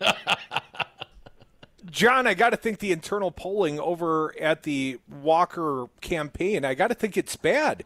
I mean, I know Walker says he's running a positive campaign, all evidence to the contrary. But, John, I mean, we know that Scott Walker's approval ratings are not going up. All he can hope for is to diminish the enthusiasm for Tony Evers and hopefully hold back the blue wave. But, John, internally, they've got to know Scott Walker has not led in any poll I've seen since the primary. And as you and I both know, John, every other elective cycle, he's either had a modest lead or a lead, outside the margin of error at this time to trail in every poll. Yeah. And now here's another thing to put in the mix, right? This is why you know that. You don't even have to look at polling data. You just look at behaviors, right? You saw, I presume you saw the thing that Dan Bice had in the Journal Sentinel, I think it was yesterday, that they got a hold of this tape from Walker. Walker's testing 8 different negative campaigns on Tony Evers. I mean, I assume that, one of them's got to be, I haven't, gone into all the 8 different negative campaigns they're trying. One of them's got to be like he's got overdue library books or something. I mean, it's just, the desperation, right? And you see, that's where it falls apart. because Scott Walker is a savvy campaigner, good strategist, one of the most relentlessly negative campaigners that you'll ever find. He is a Karl Rove type figure. He always goes at his opponent's strengths. He tries to take him down. He knows what he's doing. But if he doesn't know what to attack, if he can't find the thing that works, he can't do it. And if Scott Walker cannot shred his opponent, if he cannot run a relentlessly negative campaign that diminishes his opponent down to where his numbers are, then all of his strategies, all of the things that he has always used politically, start to fall apart. Well, John, the laughable claims, first he called himself, the education governor? Like anyone didn't have a chuckle when he said that. Well, to believe Scott Walker's self-claiming, John, he's now the pre-existing condition governor as well. He's embraced Obamacare. I know. It's like he's going to be taking out his Democratic Socialist of America membership card any minute now. And that's going to be an interesting development. But look, the fact of the matter is, again, that's the sort of reverse of what we're talking about with the negatives. Scott Walker, always a negative campaigner, but he's always tried to have some sort of theme, some sort of positive theme that reflects well on him. And the problem that he's got in this situation is that he is trying to undo what he ran on in the past, right? Remember, the thing he ran on was saying, we're spending way too much money. We can't afford to put money into schools. We can't afford to put money into public services. I, Scott Walker, have the guts to cut those things, right? And that was his selling point. That was his strength. That was his, I know it seems absurd, but his positive in the past was the fact that he had the guts to, tear down funding, tear apart funding for these things. Now he's running, trying to say, no. I was wrong in the past. I misread. I didn't. What is his argument, right? It's sort of like I've always been a Ford man.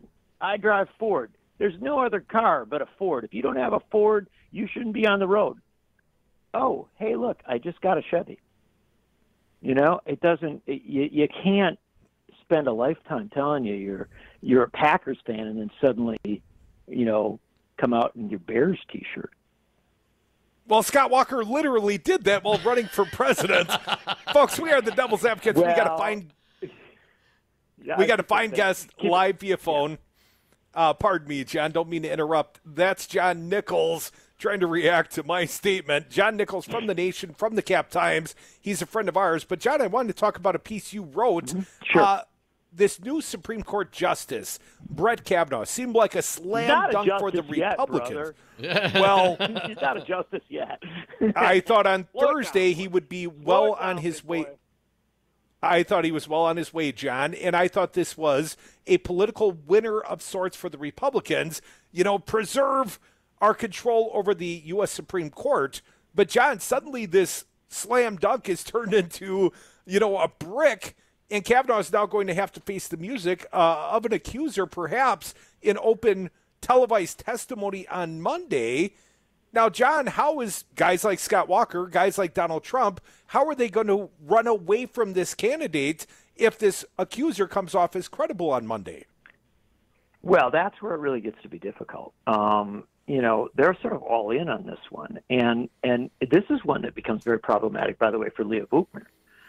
Because, Vukmir's gone, wild in attacking Tammy Baldwin for, not being open enough to the Brett Kavanaugh juggernaut. Well, at this point, Tammy Baldwin's looking like some kind of genius, right? For recognizing early on that she didn't think this guy was quite, Supreme Court material.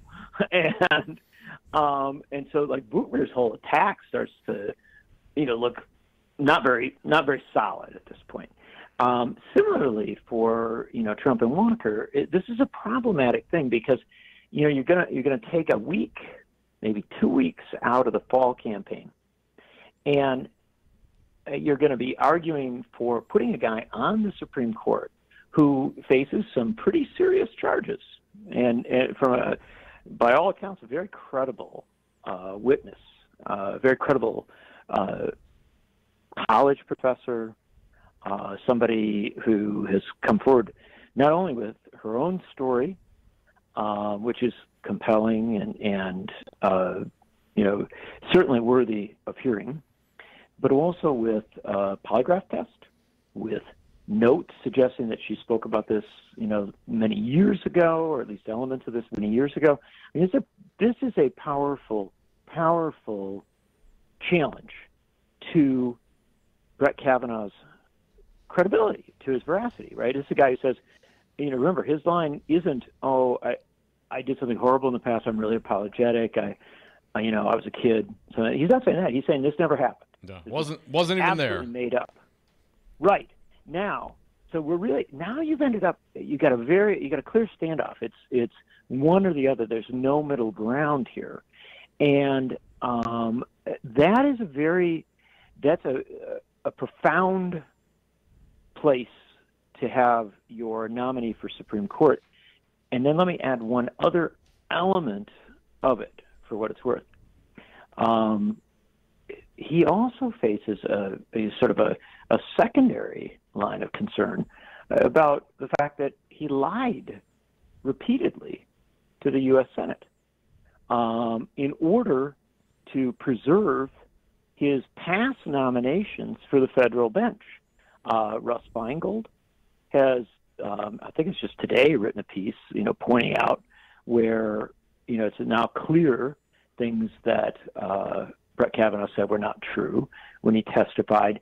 Patrick Leahy has said he cannot vote for Brett Kavanaugh because as the senior member of the United States Senate and as the senior member of the Senate Judiciary Committee, he is convinced that Brett Kavanaugh sought to mislead the committee, that he was deceptive in his testimony.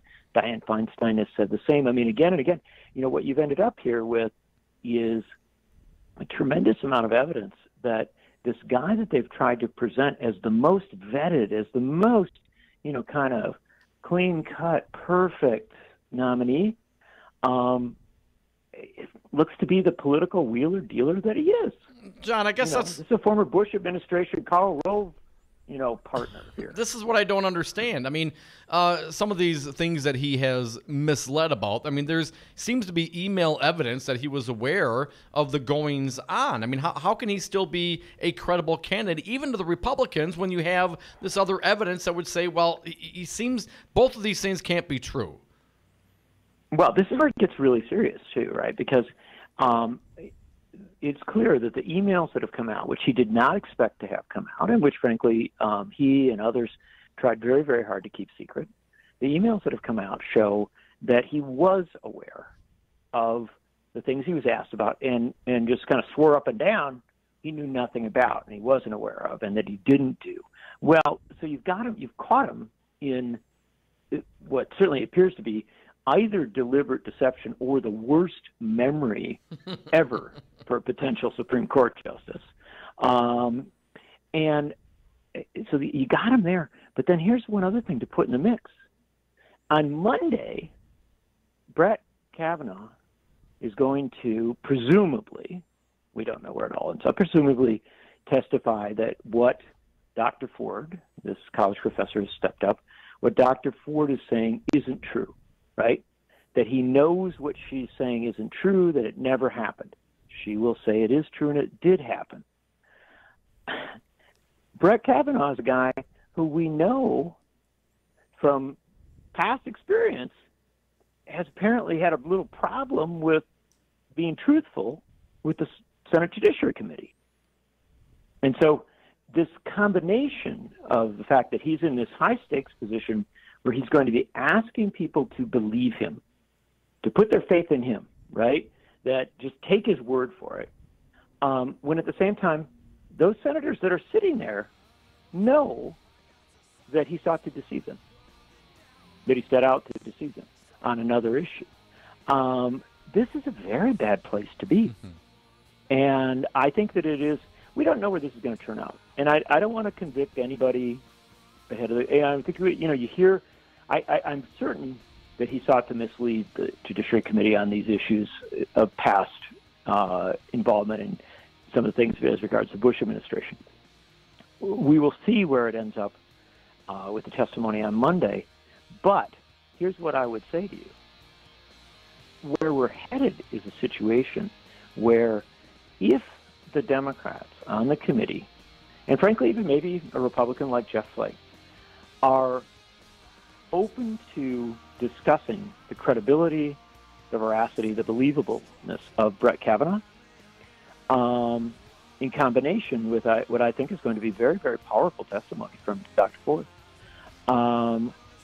I think it's going to become harder and harder for Susan Collins, Lisa Murkowski, maybe Jeff Flake, maybe even a Bob Corker, and a couple other senators on the Republican side. John Nichols, our good friend. We're out of time. The song's almost over. Come back with us. More Devil's Advocates. The phone line's open and toll-free. 844-967-2789. No president has ever consulted more widely or talked with more people from more backgrounds to seek input about a Supreme Court nomination. Brad Zog, owner of Zero Res Madison, resisting dirty carpets and harsh chemicals. Brad, why should people use Zero Res Madison? Why wouldn't you clean your carpets like this? We're not using any soaps. We're not using any chemicals. We cost about the same as the other guys. You look at it and you go, where's the downside? You got a completely green clean. It's awesome. We guarantee it. There's no downside. There's no downside. Use Zero Res. Call Zero Res today. 608-848-9000. Zero Res. Spell it forward or backward. It's the right way to clean. Hi, Resistance Radio listeners. This is Kim Schrader, the president of the Milwaukee Teachers Education Association. We are the 4,600 educators who make Milwaukee's public education system possible. MTA members are the guardians of public education because every single day we are fighting to strengthen and protect public schools our students deserve. MTA educators are leading the fight in Milwaukee Public Schools for smaller class sizes, more recess, physical education, art, and music opportunities for every child in MPS. MTA educators are the champions for healthier school meals, positive discipline practices, equitable schools, and schools that partner with parents. MTA members are the guardians of public education, and we are proud to teach all children, regardless of their zip code. To learn more, follow us on Facebook at the Milwaukee Teachers Education Association. Have a drink at Regano's Roman Coin. This neighborhood corner tavern is as classic as the street it occupies. Family owned and operated since 1966, Regano's Roman Coin is located in a former Pabst Tide House on historic Brady Street, serving an array of craft beers with a focus on Wisconsin breweries. Also, weekly drink specials, trivia on Wednesdays, seasonal sporting events, parties hosted for all occasions, and pet friendly. Open 11 a.m. Tuesday through Friday, 10 a.m. Saturday and Sunday, closed on Monday. Regano's Roman Coin, Milwaukee's pet friendly, cash only order and classic corner tavern. The Devil's Advocates. Never personal, only politics. And we are back. Thank you for listening to the Devil's Advocates radio show, streaming on YouTube and Facebook, on Twitter at Devil Radio, and always the party line. We take all callers at 844-967-2789. Dominic, I want to thank our most recent guest, a fine one indeed, John Nichols from The Nation, from the Cap Times. On Facebook, I have published his most recent submission. He's already calling for the impeachment of Kavanaugh. Kavanaugh hasn't even been impaneled to this point. And if you believe Patrick Leahy and our friend John Nichols, and I certainly do, Kavanaugh told enough lies during his confirmation process to date that it would subject him to impeachment from the U.S. Supreme Court. And, buddy, another observation, Chuck Todd at NBC Today took note of the fact that in the interview with the Washington Post, Christine Blasey Ford recalled that Kavanaugh pinned her to a bed and groped her at a party while both were in high school. The Post reported that the party occurred one summer in the early 1980s, but did not reveal a specific date. Kavanaugh later categorically denied assaulting Ford or attending the party. Here's a quote from Chuck Todd. The problem with the denial is Dr. Ford didn't make a specific allegation of a specific event. She admitted she couldn't remember which house where this was, so why does he have a very specific ability to deny? The point is, it seemed to raise more questions, perhaps the specific denial he added. There's a lot of people that could come out and have different remembrances here, and that's why I think every day you should judge this nomination on a day-to-day basis is the bottom line. And today, it's thumbs down. Thumbs down. Crudy, of course, Kavanaugh still is a judge. I think what Nichols is getting to is that he should be impeached from the federal judiciary. Has nothing to do with the Supreme Court. Let's get one caller in here while we can. Wisco Paul, you will wrap up the hour for us, my friend. What do you got? Thanks for taking my call. Yeah, God's official party. Isn't it something? It's just unbelievable. They lie so much now that it's hard to believe. Well, it's gotten to the point you can't believe anything they say. It's very, very sad.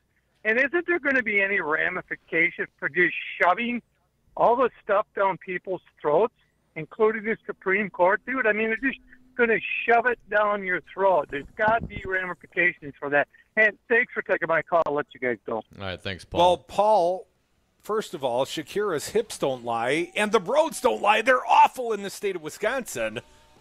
55% poor. I know that's a pet issue of Wisco Paul's. And I would point out, if the Republicans listen to credible testimony of this Dr. Ford, and they still vote to impanel Brett Kavanaugh, they might win the battle. You know what I mean? They might have their second justice. They might have their 5-4 majority on the court. But ultimately, yeah, I think there would be serious ramifications, electoral ramifications. I mean, it's not like the Republicans are on cuts. Well, I heard about them the other day when we were talking about the ballooning $1.5 trillion deficit since Donald Trump became the president, thanks in no small part to the tax cuts. But this one, if Republicans impanel this judge as an associate justice of the Supreme Court, there will be hell to pay. Come back with us, Devil's Advocates. You know, we're the Devils. Less scared of hell than some. Charles Franklin. I'd have gotten there. Charles Franklin, pollster extraordinaire. On the other side, more Devils. The happy hour, it starts right now.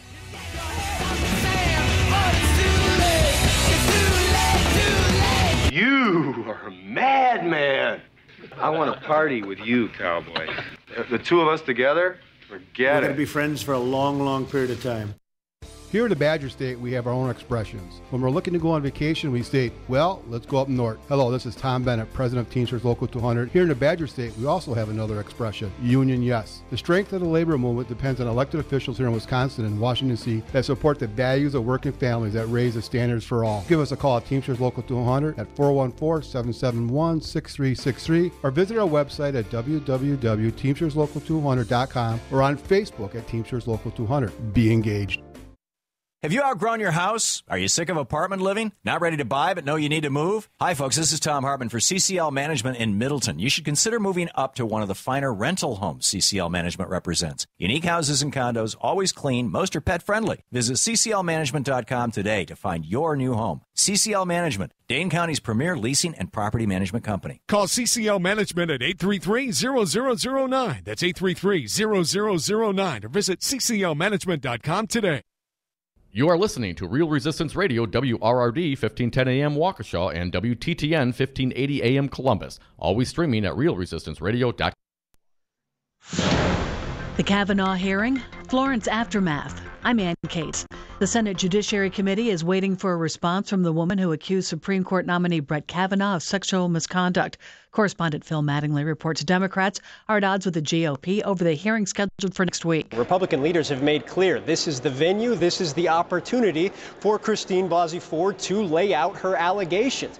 Monday is the day, but Democrats have made clear in return, given the significance of this nomination, given the seriousness of these allegations, there should be no deadline, there should be no rush. President Trump will travel to North Carolina tomorrow to see the devastation wrought by Hurricane Florence, blamed for numerous deaths in 3 states. North Carolina Governor Roy Cooper is telling evacuees to stay put. I know it was hard to leave home, and it's even harder to wait and wonder whether you even have a home to go back to. But please, for your safety and the effectiveness of our emergency operations, do not try to return home yet. Beijing has announced it will retaliate against the U.S. after the Trump administration imposed new tariffs on $200 billion in Chinese goods. Correspondent Christine Romans. The American Commerce Secretary this morning said the Chinese are out of bullets. They have more to lose than the United States. He argues that American consumers, they're not going to feel the effects of this trade war. 10% tariffs on thousands of items spread out in a $19 trillion economy that can be absorbed without too much consumer pain. Talks between North and South Korea will continue tomorrow. Correspondent Will Ripley. It's a very positive development for North and South Korea that they're moving forward with some of the commitments that they made at the Inter-Korean Summit in April. They're trying to increase economic cooperation. The family reunions have resumed once again. On Wall Street, the Dow Jones Industrial Average rose 185 points. The S&P gained 16. The Nasdaq up 60. I'm Ann Cates. I'm Andy Buck, field representative with Painters and Allied Trades of Wisconsin. It's an issue that brings constant challenges for building contractors. How to find qualified painters, glazers, and drywall finishers. IUPAT knows what you want. A professional job performed by skilled workers who care about safety, training, and finishing strong. Workers who are reliable and ready on demand. Let IUPAT provide the people power that you need. You'll feel confident the job is finished right. Connect at IUPATDC7.com and finish strong. The Devil's Advocates. James Santel, he's a former U.S. attorney. He's our guest live on Brady. Once again, a pleasure to be with you, gentlemen, to talk about the latest news breaking as we speak.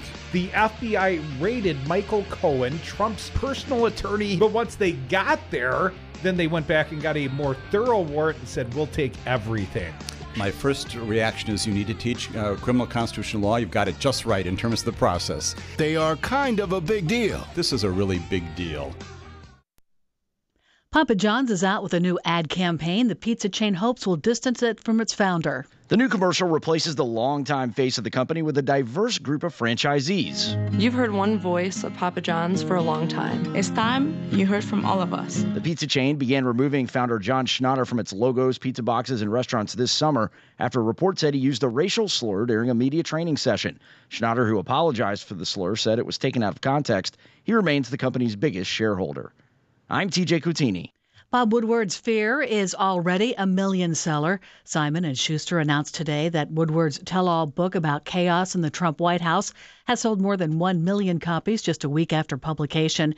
Fear is among the fastest-selling hardcover books in memory, and it was the biggest debut in history for Simon & Schuster, which is also home to top authors Stephen King and Mary Higgins Clark. I'm Ann Cates. On marijuana, unfortunately, as a public health issue and a public safety issue, I've opposed that. Dr. Sanjay Gupta, how can medical marijuana help those addicted to opioids? There's three big things. There's clear consensus now that cannabis can treat pain. That is not an opinion. That is a consensus conclusion by big scientific bodies like the National Academy of Science. We also know that it can help treat the withdrawal symptoms of opioids. People, they don't want to be on it anymore. They want to quit, but they develop the terrible withdrawal symptoms. And now we have evidence that it can actually help heal the part of the brain that is diseased in someone who's an opioid addict. If you had to start from scratch and design a substance to help lead us out of the opioid epidemic, like in a lab, it would probably look very much like cannabis. Call Governor Scott Walker at 608-266-1212. Tell him good people do smoke marijuana. This message was paid for by the People for People Corporation. Donate online at p4ppc.org, p4ppc.org.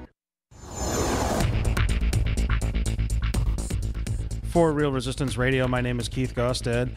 Women working at McDonald's restaurants in Milwaukee and several other cities are planning to go out on strike today to protest sexual harassment.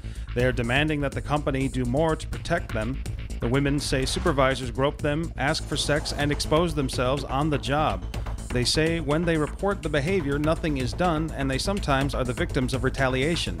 Milwaukee is one of the 10 cities where McDonald's employees plan to walk out today. Healthcare experts say the state bill promoted by Governor Walker promising to ensure people with pre-existing conditions would fall well short of the protections provided in the Affordable Care Act Walker is attempting to overturn. And tonight, Paths of Glory is playing at the Oriental Theater for one night only. For Real Resistance Radio, my name is Keith Gosted.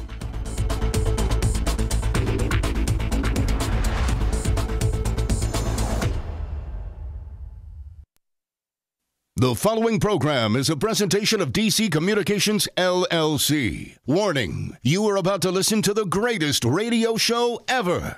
And due to contractual obligations and to shield our airwaves corporate licensees from any semblance of liability, responsibility, and gullibility, we must tell you the views represented on this show are not necessarily those of this station or its management. This radio show contains differing points of view on current political topics, and due to the nature of its contents, it should be heard by everyone. Thank you for listening. 3, 2, 1.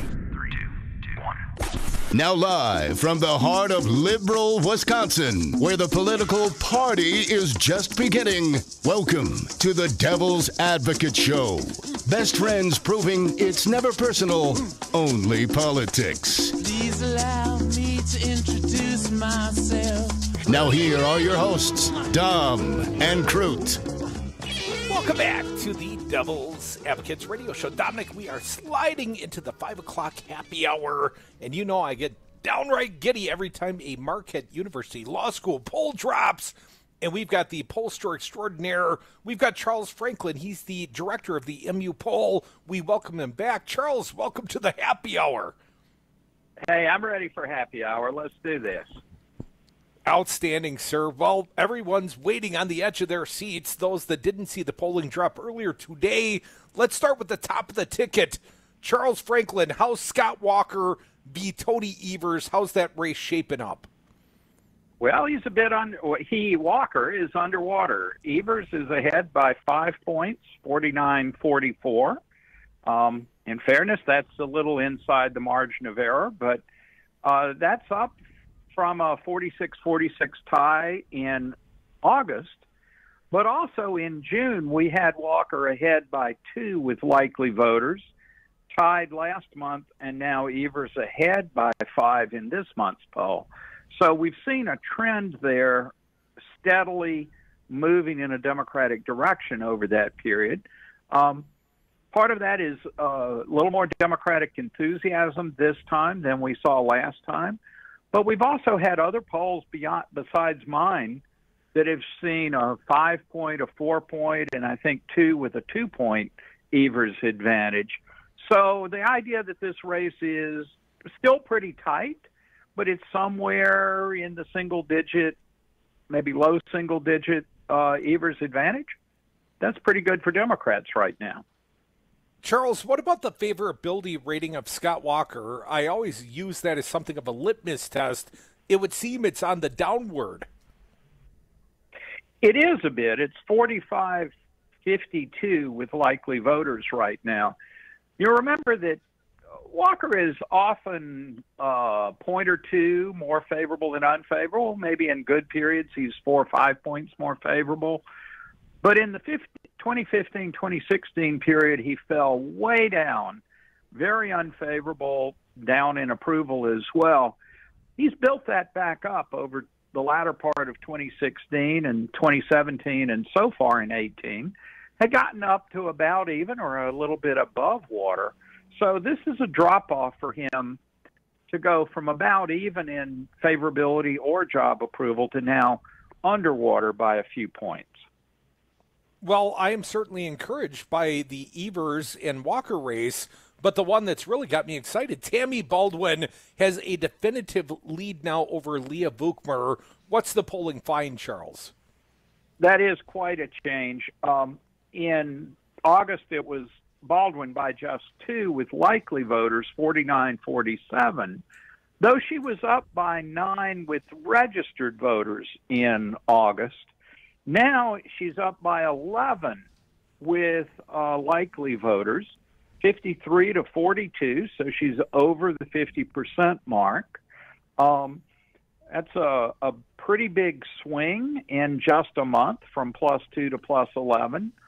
That also lines up with some of the other polling in the state that has shown her in high single digits or low to medium double digits, meaning the teens, not above that. So this is good news for Baldwin. I think it's certainly worth pointing out that we've still got a ways to go till November, and Russ Feingold was certainly leading by a substantial margin through much of 2016. So that's an important cautionary tale. Something about eggs before they're hatched, I believe is the phrase. But that said, it's a pretty solid showing for Baldwin. The one thing you can say in both races is that both Vukmir and Evers are still in the process of introducing themselves to voters. More than a third say they don't recognize the names or don't know enough about them. When we present people with, okay, so this person's running for governor now or for Senate now, then people know more about them, or at least put them in context. But both Vukmir and Evers could see their name recognition rise, and maybe the extent to which they have an independent image as opposed to just the Democratic candidate or the Republican candidate. Well, I hate to insert an editorialization in here right now, Charles Franklin, but to know Leah Vukmir apparently is to not like Leah Vukmir. I got to ask you about the favorability ratings of the Senate candidate. Charles, I realize she's not well known relative to her opponent, but Tammy Baldwin's +8, and Leah Vukmir only has a favorable rating at 26%. She's -12 on that count. That doesn't bode well to my math, Charles. No, and actually don't pay too much attention to the 26, but look at, as you just said, the net. It's 26-38 unfavorable, 26 favorable, 38 unfavorable. That's a -12. Yeah, there's 36% of people that don't have an opinion of her, but the net is -12. Baldwin, who has often fluctuated on favorability, again, a point or two above water, point or two or three below water, has been moving up for the last three polls, and now kind of breaks out at this 48-40 +8 favorability in this latest poll. I do want to caution folks that in August, it was Republicans who said they were most likely to vote and that they were more enthusiastic about voting. In this time, it's Democrats who are more enthusiastic about voting. And so you want to pay attention to how that can swing quite a bit and maybe carry these candidates either up or down, depending on which party is the most motivated, the most involved, and most importantly, the most likely to go to the polls.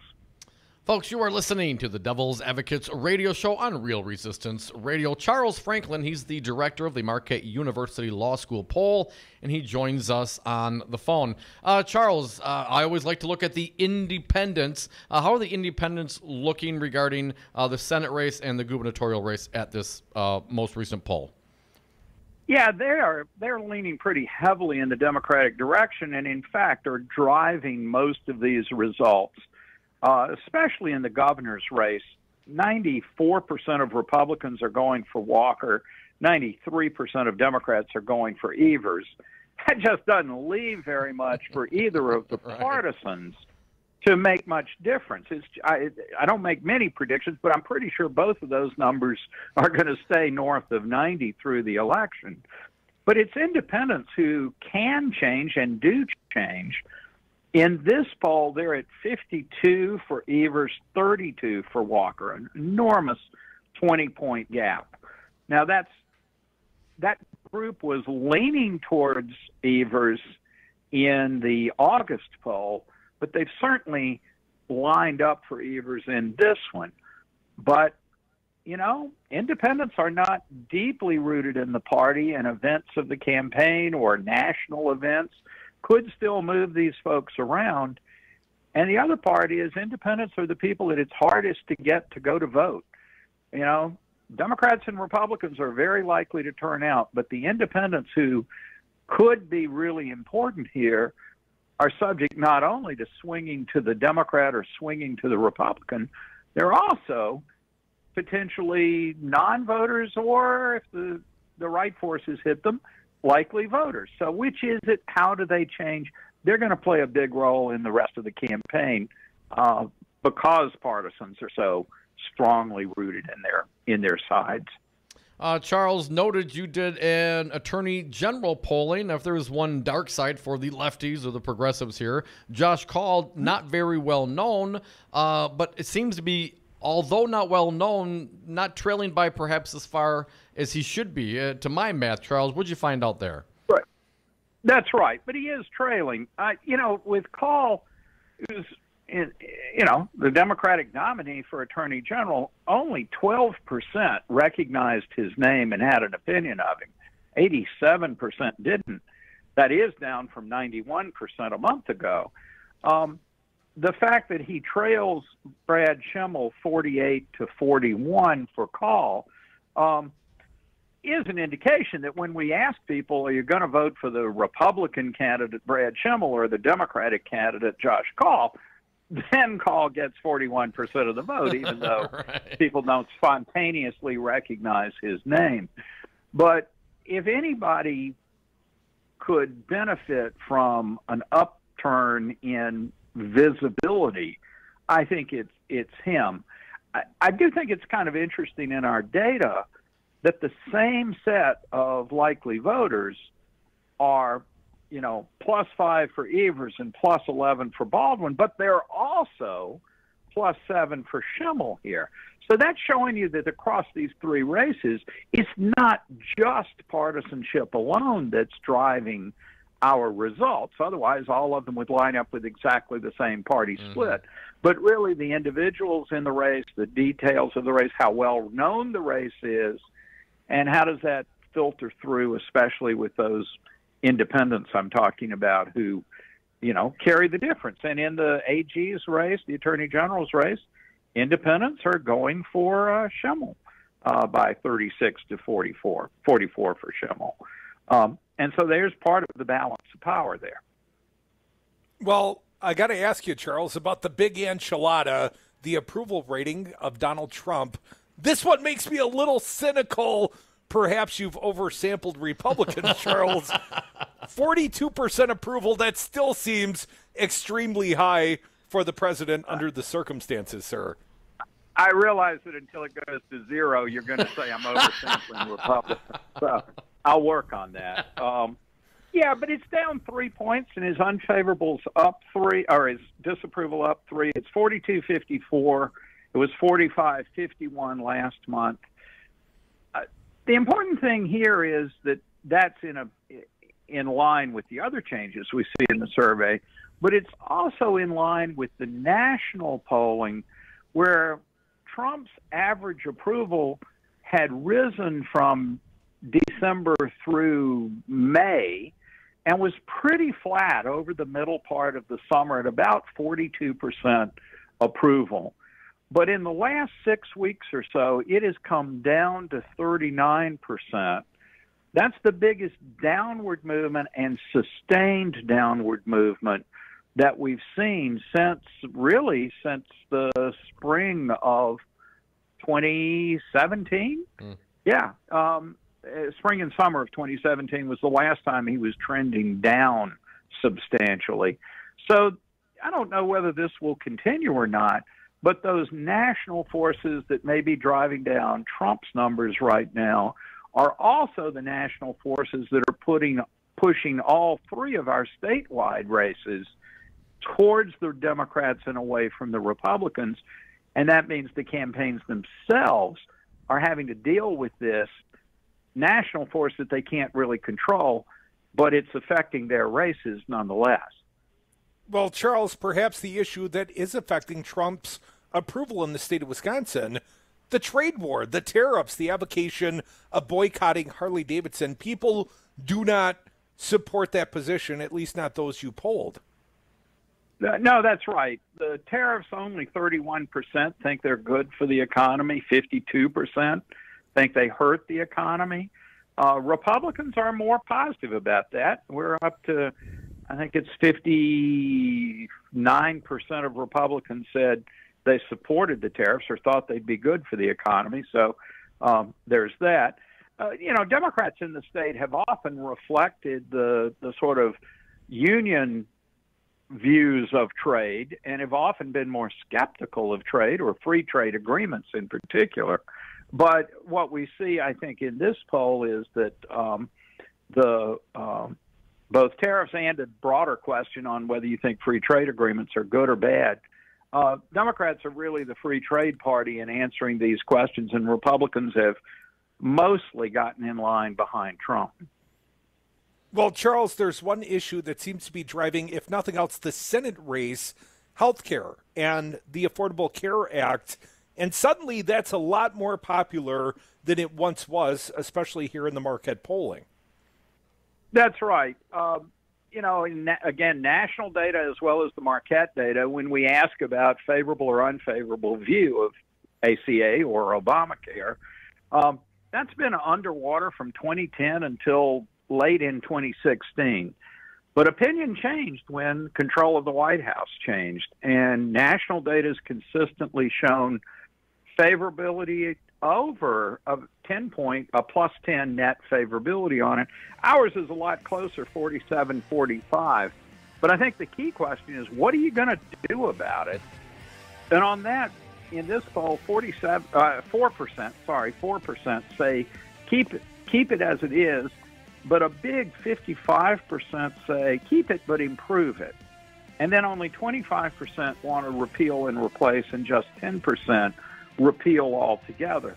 This is an issue that's popping up in the governor's race and could come up in the attorney general's race because of lawsuits that the state is party to, trying to overturn the Affordable Care Act. And yet, 59% of the state want to keep it or keep it and improve it. So that's going to be an interesting case as we go forward. Charles Franklin, pollster extraordinaire. He's a friend of ours. He is the fine director of the Marquette University Law School poll. We always appreciate when you come on the big show and go inside the numbers with us, Charles. My pleasure always. Thanks for having me. Thank you, sir. Folks, we are the Devil's Advocates. If you'd like to respond to the polling or any of the fine topics we've discussed to date, including the presidential dork, 844-967-2789. Phone lines open for You're you. a presidential dork.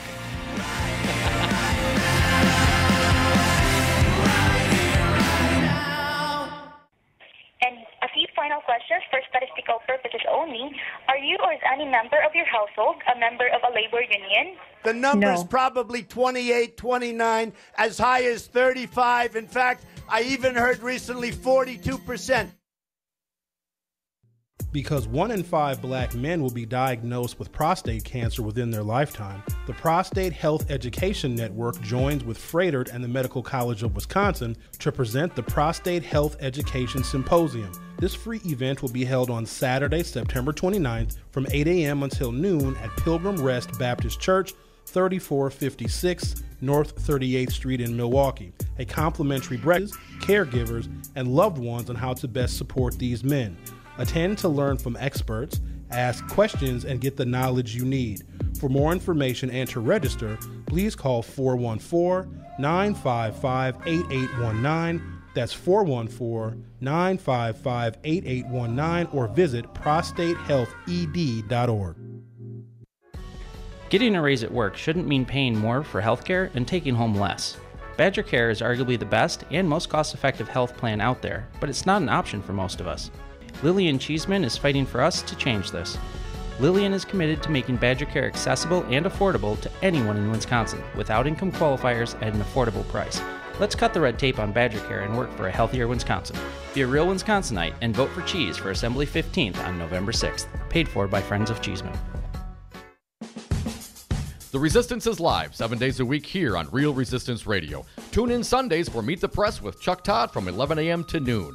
Then it's the Jeff Santos Show, kicking ass for the middle class from 12 to 3 p.m. And Citizen Action's Battleground Wisconsin rages from 3 to 4 p.m.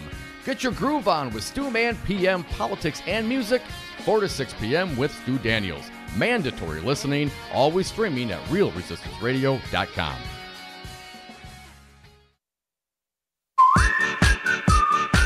The Devil's Advocates, where there's always time for Scott Walker bashing. Hashtag Walker bashing.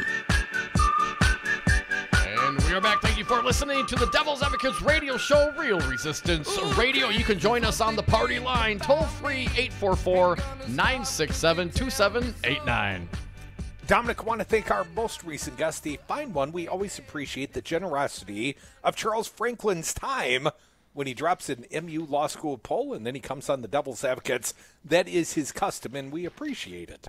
Crudy, I know this is an issue for you, so I did print out the actual poll. You can find it online, folks. The partisan makeup of the current sample, including those who lean to a party. 45% Republican, 46% Democratic, and 8% Independent. And Phil Anderson, my understanding, polled 6% as a Libertarian candidate. So what's that leave? 2% undecided? Way to go, Phil! 844-967-2789. Let's get some callers in. Well, we got time. Jake from Milwaukee, you're up. Hey, Jake, what do you got for us? Hey, Jake. Yeah, okay, so Walker obviously is, still have time left, but he's not doing that great, right? Correct. And no one, I don't think, seems to believe him anymore. I mean, he's thrown out everything. You're like, oh, we're a good guy, whatever. They going dirty all the time, all that stuff. And it's the usual playbook that we're used to seeing, but a lot more money and but it's not working. And I'm sure Trump and all that stuff doesn't help either. What does Walker have to do? Not that I want him to do it correctly, but feels like he kind of boxed himself in because he has nowhere to go. Well, I've got some advice for the gubernator, Jake. He needs to go out and claim a pre-existing condition. Tony Evers, a cancer survivor. Scott Walker needs some ammunition of his own. Here's my suggestion. He is the brave survivor of a cabinet injury. And that is a pre-existing condition that hurts him in both public and professional life. And the possible damage done to his, gray matter, Dom, from that cabinet that Tonette made him work on that one weekend, well, I would say it could be permanent damage. I think he perhaps should claim a pre-existing condition. He is claiming to be the pre-existing condition governor. I don't think anybody believes that. Come back. More Devil's Advocates. You can believe it. More of this big show. More of your phone calls.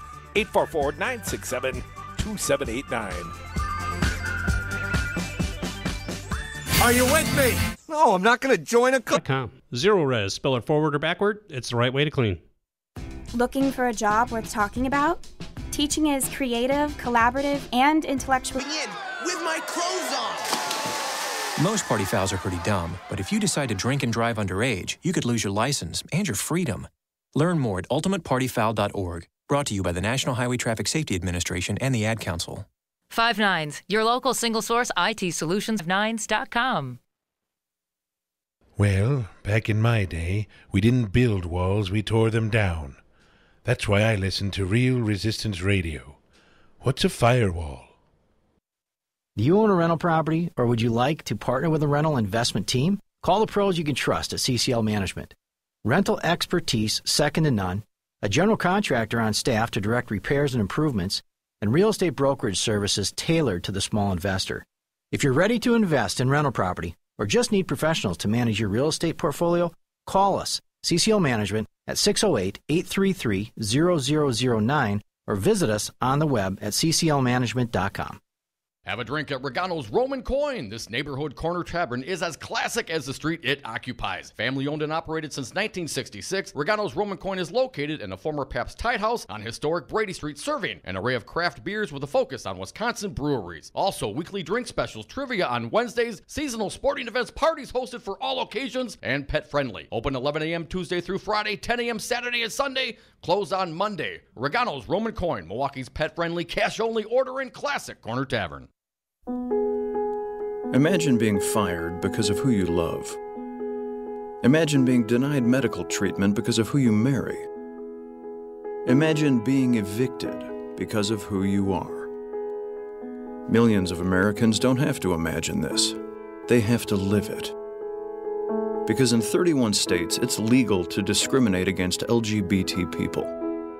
Get the facts at beyondido.org. Brought to you by the Gill Foundation and the Ad Council. The Forum, hosted by Sherwin Hughes, exclusively on Real Resistance Radio. Call in live at 844-967-2789 and give your thoughts, feelings, and opinions on local and national topics. Monday through Friday from 8 a.m. until 11 a.m., it will not be what you expect to hear, but we will definitely give you what you need to know. That's The Forum, hosted by Sherwin Hughes on Real Resistance Radio. Always streaming live on realresistanceradio.com.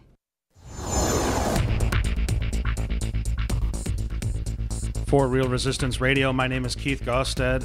Two women who say they were sexually harassed by the husband of UW-Whitewater Chancellor are calling on her to resign.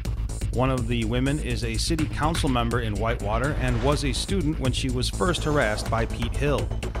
The Milwaukee Journal-Sentinel reported a few days ago that Hill had been stripped of his title at the university and banned from campus. Chancellor Beverly Copper has been in that position since July of 2015. Tuesday, rain likely, highs in the low 70s in Milwaukee, upper 70s in Madison. Tonight, cloudy, lows in the 60s. Wednesday, cloudy with scattered showers, highs in the upper 60s, low 70s in Madison. Thursday, partly sunny with scattered showers, highs in the low 80s. For Real Resistance Radio, my name is Keith Gosted.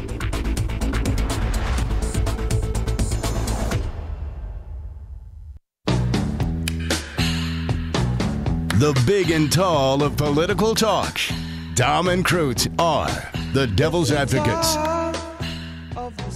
Welcome back to the Devil's Advocates radio show. Dominic, the one troubling part of the Marquette University Law School polling, the Josh Call, Brad Schimmel, the Attorney General's race. This one quite troubling to me. Brad Schimmel, in a recent editorial at the Cap Times, called the worst Attorney General in the history of the state of Wisconsin, and yet he's still leading the very credible, the very smart, the very astute young Josh Call. Well, Call needs to get his name out. Perhaps he needs to come around the Devil's Advocates with more frequency. Hell yeah. Call me, Josh. Call me. 844-967-2789. Dom, I got an article, but first, are we getting to a caller? Yeah, let's get some callers in. Curtis from West Allis, you are next. Thank you for calling. Curtis, what do you got for us today? Hey, Don. Hey, Crute. How you doing? Good. I think Mr. Josh Call maybe should come on your radio show. That'd be really nice, wouldn't it? Yeah, it's been a while. He's been on many times, but it's been about maybe a month or two. Couple times since the nomination. So Dom's memory a little faulty, but 2 times this month, and we look forward to his next show. Hey man, don't give me the Trump salute. Hey, I got something to say. I'm sorry. You keep on saying, Scott Walker, and Betsy DeVos and all these other ones. They don't lie. They just don't tell the truth. You know what I mean? Mm-hmm. The omission of the truth is not a lie, Curtis. No, exactly. It's like, she didn't. It's almost like, I don't know if you guys heard about that. Was that last month that one little kid was in the backseat of his grandma's back seat, and he was pulled over by the cop because somebody told him that the gentleman was robbing these 2 old ladies, and he was actually the grandchild of the. Well, it's almost like the I don't know. I think what is it? Rebecca was saying which she was saying something like, oh well, he took a knee. I don't think he took a knee. You know what I mean? But she made that up. So. Yeah, but Curtis, she apologized for it today. So does that make it all better? A 2-week after the fact apology? Kind of apologized. She says she should apologize for relaying something that she was told. If she wants credibility, she should actually involve the person that told her that. Mm-hmm. Yeah, throw that person under the bus. Then appreciate the call, Curtis. 844-967-27. We've been trying to throw Joel under the bus all day for those remarks, Dom. 844-967-2789. Mud River Lee, you're up. Thanks for calling, Mud River. What do you got for us? Hi, Dom. It's a great show this afternoon. I'm certainly happy about the poll results that you pointed out. Thanks, man. Now, of course, I saw you personally yesterday, and this is a very, very, very busy season for you folks. I'm wondering if anyone had an opportunity to look at those press releases I was scattering around yesterday. Well, you're on the air now, Lee. Why don't you plug your event, my friend? Well, I'll just give you part of it. And how much time will you give me, Don, here? Okay, you got about 60 seconds, man. Come on, what do you got for us, Lee? Well, so often the heroes they throw parades, and the resistors, as your station, our station represents, never get recognized. But 50 years ago, the Milwaukee 14, including 5 priests, burned 10,000 draft files they obtained from the Plankinton building with napalm, for which ultimately they all served more than a year in jail. And many people are so happy they kicked off that kind of a protest because it started that in other places in the country. And they are honoring these people. There's still 9 of these wonderful gentlemen, heroes to me, going to be honored over the weekend at 3 different churches. Specifically the one I'm involved in, I only have time to tell you. There'll be a concert for them at Redeemer Lutheran Church, 19th and Wisconsin Avenue, Sunday the 23rd, beginning at 7 o'clock. There's a supper at St. Ben's on Saturday at 6 o'clock, where there will be a fabulous speaker. It was confusing. We could, if you so deemed, bring Mr. Graff, one of the original resistors, to your station to help understand the whole scope of it all. And I sure appreciate this time. You guys are terrific, and so that's the question, if you think this should be further pursued. One thing I would add to your station is a call to action section where you have announcements maybe once a week about things people can do in addition to the political. Of course, there's a lot of, Democrats go to Democratic headquarters, but there's things going on around the year. Sure. And I'm wondering if you might address that also. So I got 2 questions for you. What say you? Thanks for letting me. Well, my man, what say you? My man Stu Daniels often sort of does something of a community calendar, and I got to ask you a question. Where's Mud River at, man? Where am I at? Oh, I live here on the east side. I've been in this town more than 50 years. How'd you get the name Mud River, Lee? I was baptized in the Milwaukee River, which is called the Mud River by the Outdoor. Okay. Mud River, I figured that meant downstream from Foxconn. Hey. Thanks for the call, Lee. I got your number, man. Let's talk off the air. But I do want to say this, and I do appreciate Lee, and I knew what he was getting to when you called in. But you remember, you talk about protest and resisting. The Vietnam War. I mean, 50 years ago, these guys, they took these draft cards and burned them with napalm. I mean, they did time. These are, and they're not young men anymore. So hats off, Lee. We'll do what we can to promote your event, and I always appreciate you reaching out, man. And we talked to our young protester friend, Sarah Pearson, co-founder of the Wisconsin Women's March. She's been arrested 9 times this year, Dom, but told us, they kind of give you the VIP treatment when you get arrested at the U.S. Capitol, sort of the elite arrest. Dom, I do have one other event to help promote for some friends of ours. This one also on behalf of the veterans, in many cases that went to the war, the Milwaukee Building Trades 4th Annual Poker Run and Car Show, and I said I would help promote this event. The Milwaukee Building and Construction Trades invite all area bikers to join them in the 4th Annual Milwaukee Building Trades Annual Poker Run and Car Show this Saturday, September 22nd. All proceeds will benefit veterans organizations, USO Wisconsin, Dry Hooch, right down the street on Brady, shout out, and Veterans Outreach Wisconsin. Donations or contributions are accepted at the Buildings Trade office on Blue Mound Road, and the event will start at Sheehan's Pub. That's on North Granville in Milwaukee. The first bike out will be at 11 a.m. You can register between 9:30 and 10:30 a.m. at the start point. Entry fees, $25, $35 for passengers. Car show, $10 per car. join them out there. It's for a good cause. That money going to the USO Wisconsin Dry Hooch, Veterans Outreach Wisconsin, and other veteran organizations. Thank you to our friends, including Dan Bukevich over at the Milwaukee Building Trades. Again, their 4th annual poker run and car show this Saturday.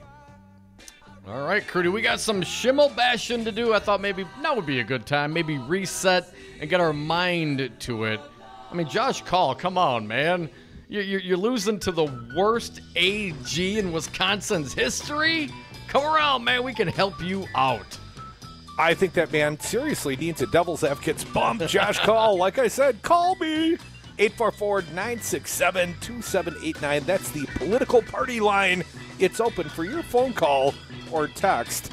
Come back with us. More Devil's Advocates on the other side.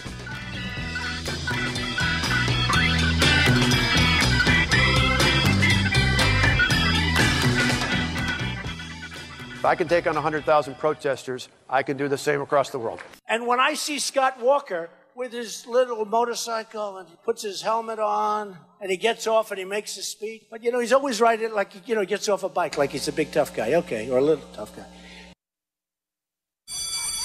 Do you love public education? Do you want to support your schools? Then you should support the people who make them work. You should support teachers and their unions. Teachers' working conditions are students' learning conditions, and when the school bell rings, it is crucial that teachers do not check their rights at the door. The ability to organize and advocate around issues that improve the quality of a teacher's workplace will increase opportunities for students and make schools safer for everyone.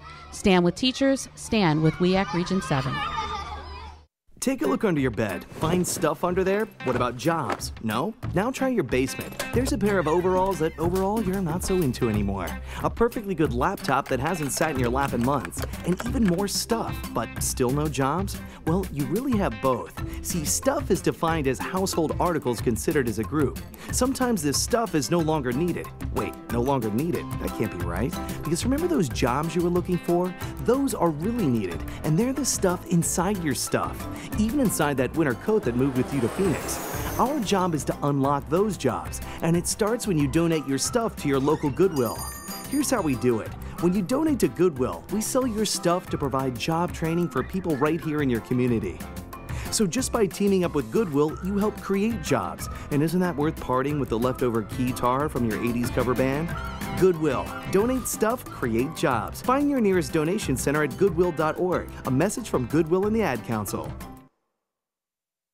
Live via phone, he is former U.S. Attorney Jim Santel. Firing Bob Mueller doesn't mean that the prosecution, the investigation goes away. Pardoning one individual does not mean that you undo everything that has been done before. So this notion that somehow by shutting down and by pardoning and by sort of stopping the process, you're also stopping the wheels of justice is simply, again, it's simply wrong. The Devil's Advocates, weekday afternoons on 1510 a.m. Wisconsin's Resistance Radio.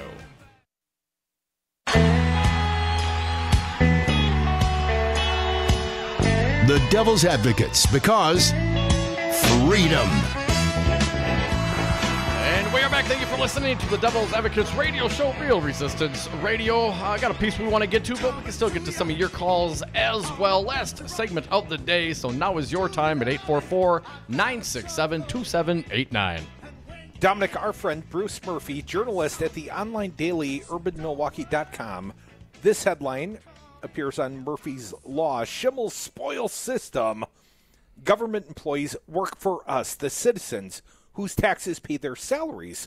But since Governor Scott Walker and Republican legislators ended civil service protections for state employees in 2016, the system has radically changed. All employees are now political staff who serve the party in power. Thus, we had the news last week that Wisconsin Attorney General Brad Schimmel is requiring everyone who works at the State Department of Justice, all 757 staffers, to sign a non-disclosure agreement.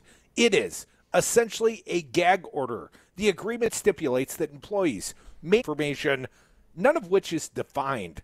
The agreement defines confidential so broadly as to mean anything that Brad Schimmel or his managers say it is.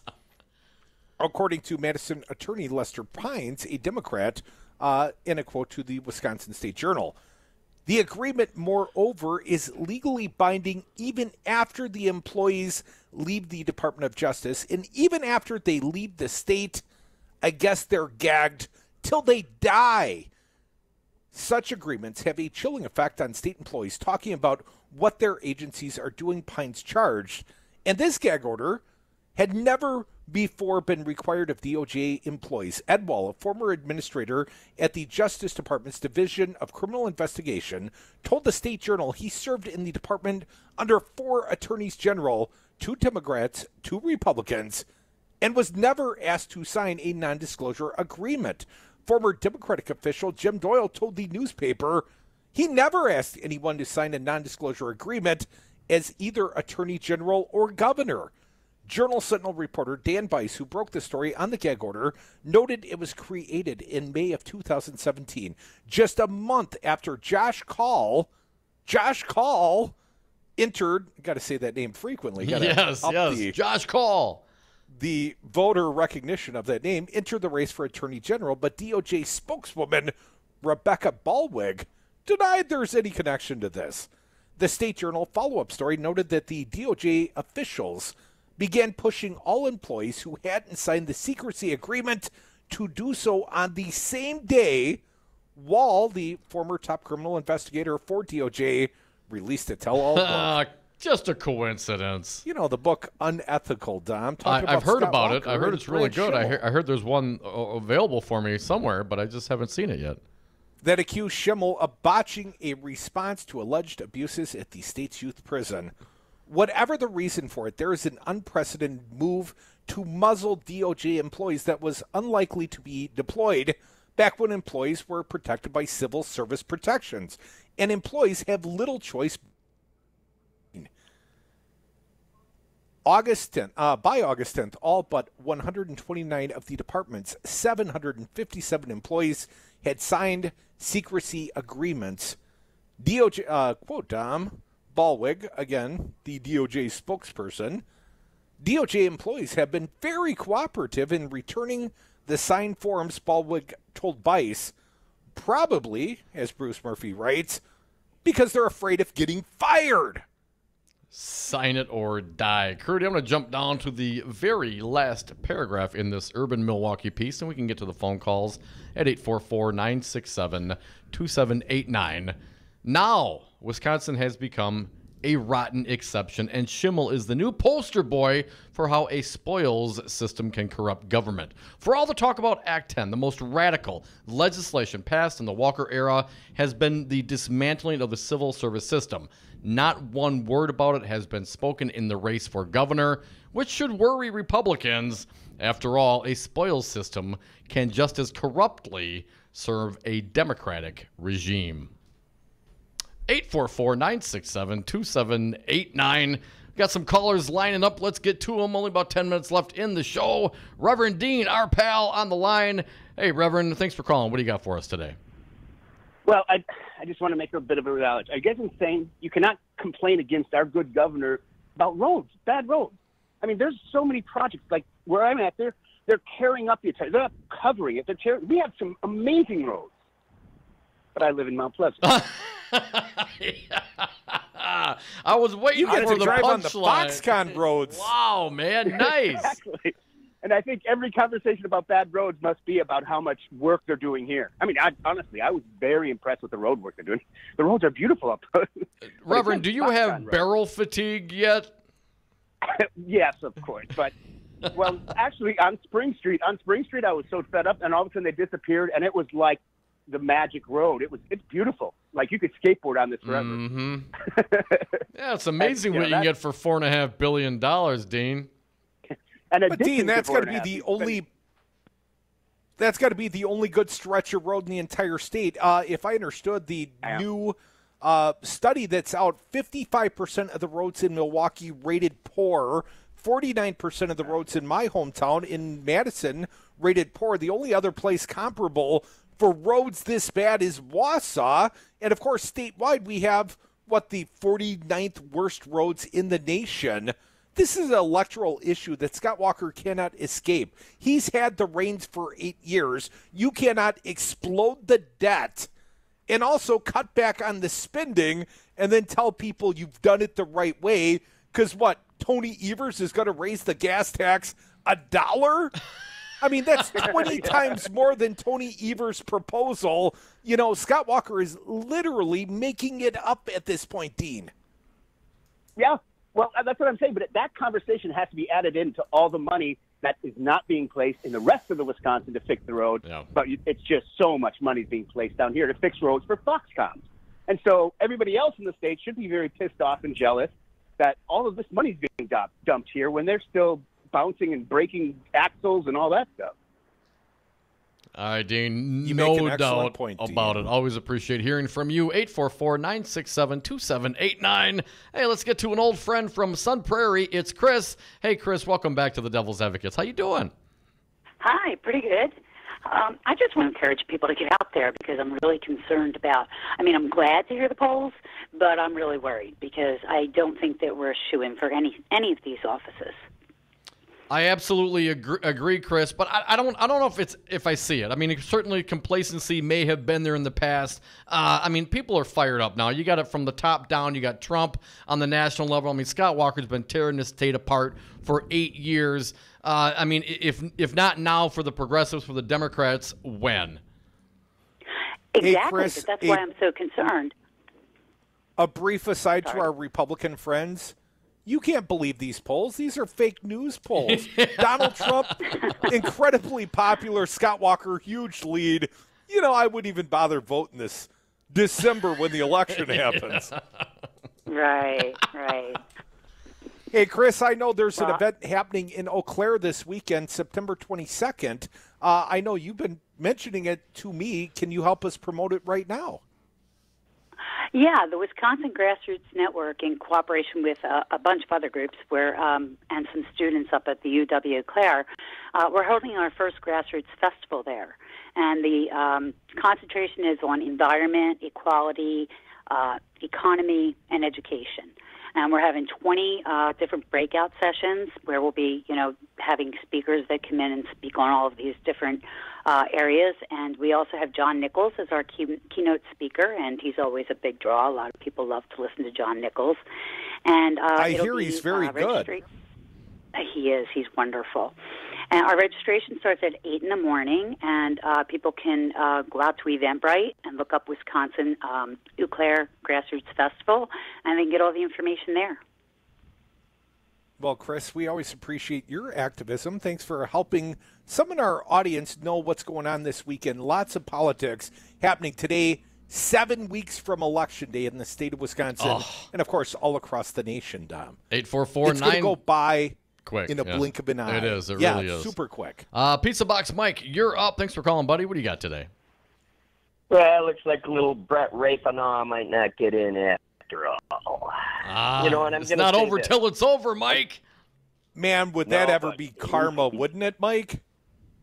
Hey, he's got the kiss of death from Trump. What does it mean every time Trump is talking about one of his guys being a great guy, he's a family guy? It's just a disgrace that they're doing this to him, and then the guy's gone. So guess what, Kavanaugh? You're gone, dude.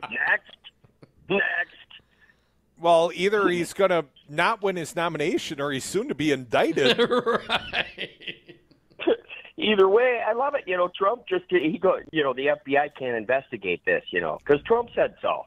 See, Trump doesn't know anything, man. The guy's nuts, man. I don't know if anybody's figured that out yet, but he is. Oh, he knows, Mike. Man, what's he going to build an army in Poland now, too, huh? Good for you, buddy.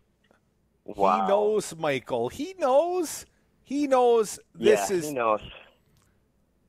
This is really about giving any cover he can to Kavanaugh, because if Kavanaugh is not an acceptable nominee, and all it would take is a couple of Republicans, and Donald Trump's going to have to go back to the drawing board, and in all probability, Mike, he will not get his opportunity because the midterms are going to come along, and he'll have to put up a candidate acceptable, I would like to think, to a majority of the Democrats who are going to win back the Senate, at least if they can thread the eye of the needle.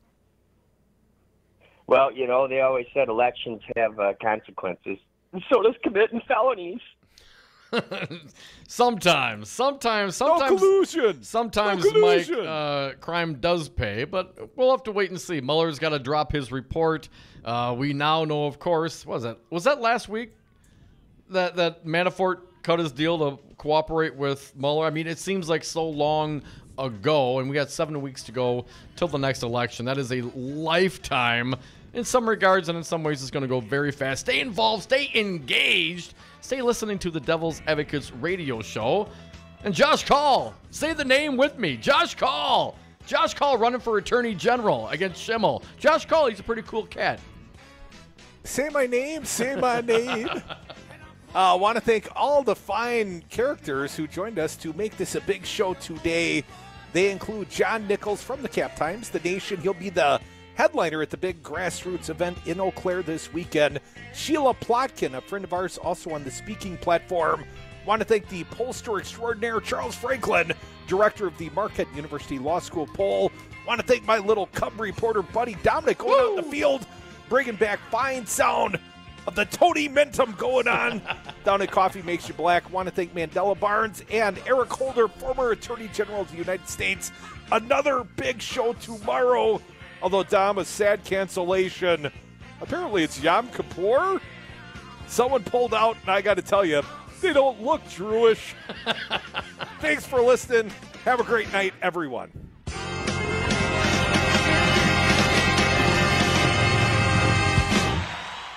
Okay, the easiest way to be cool, be the guy with the big kielbasa. The equipment didn't work too well.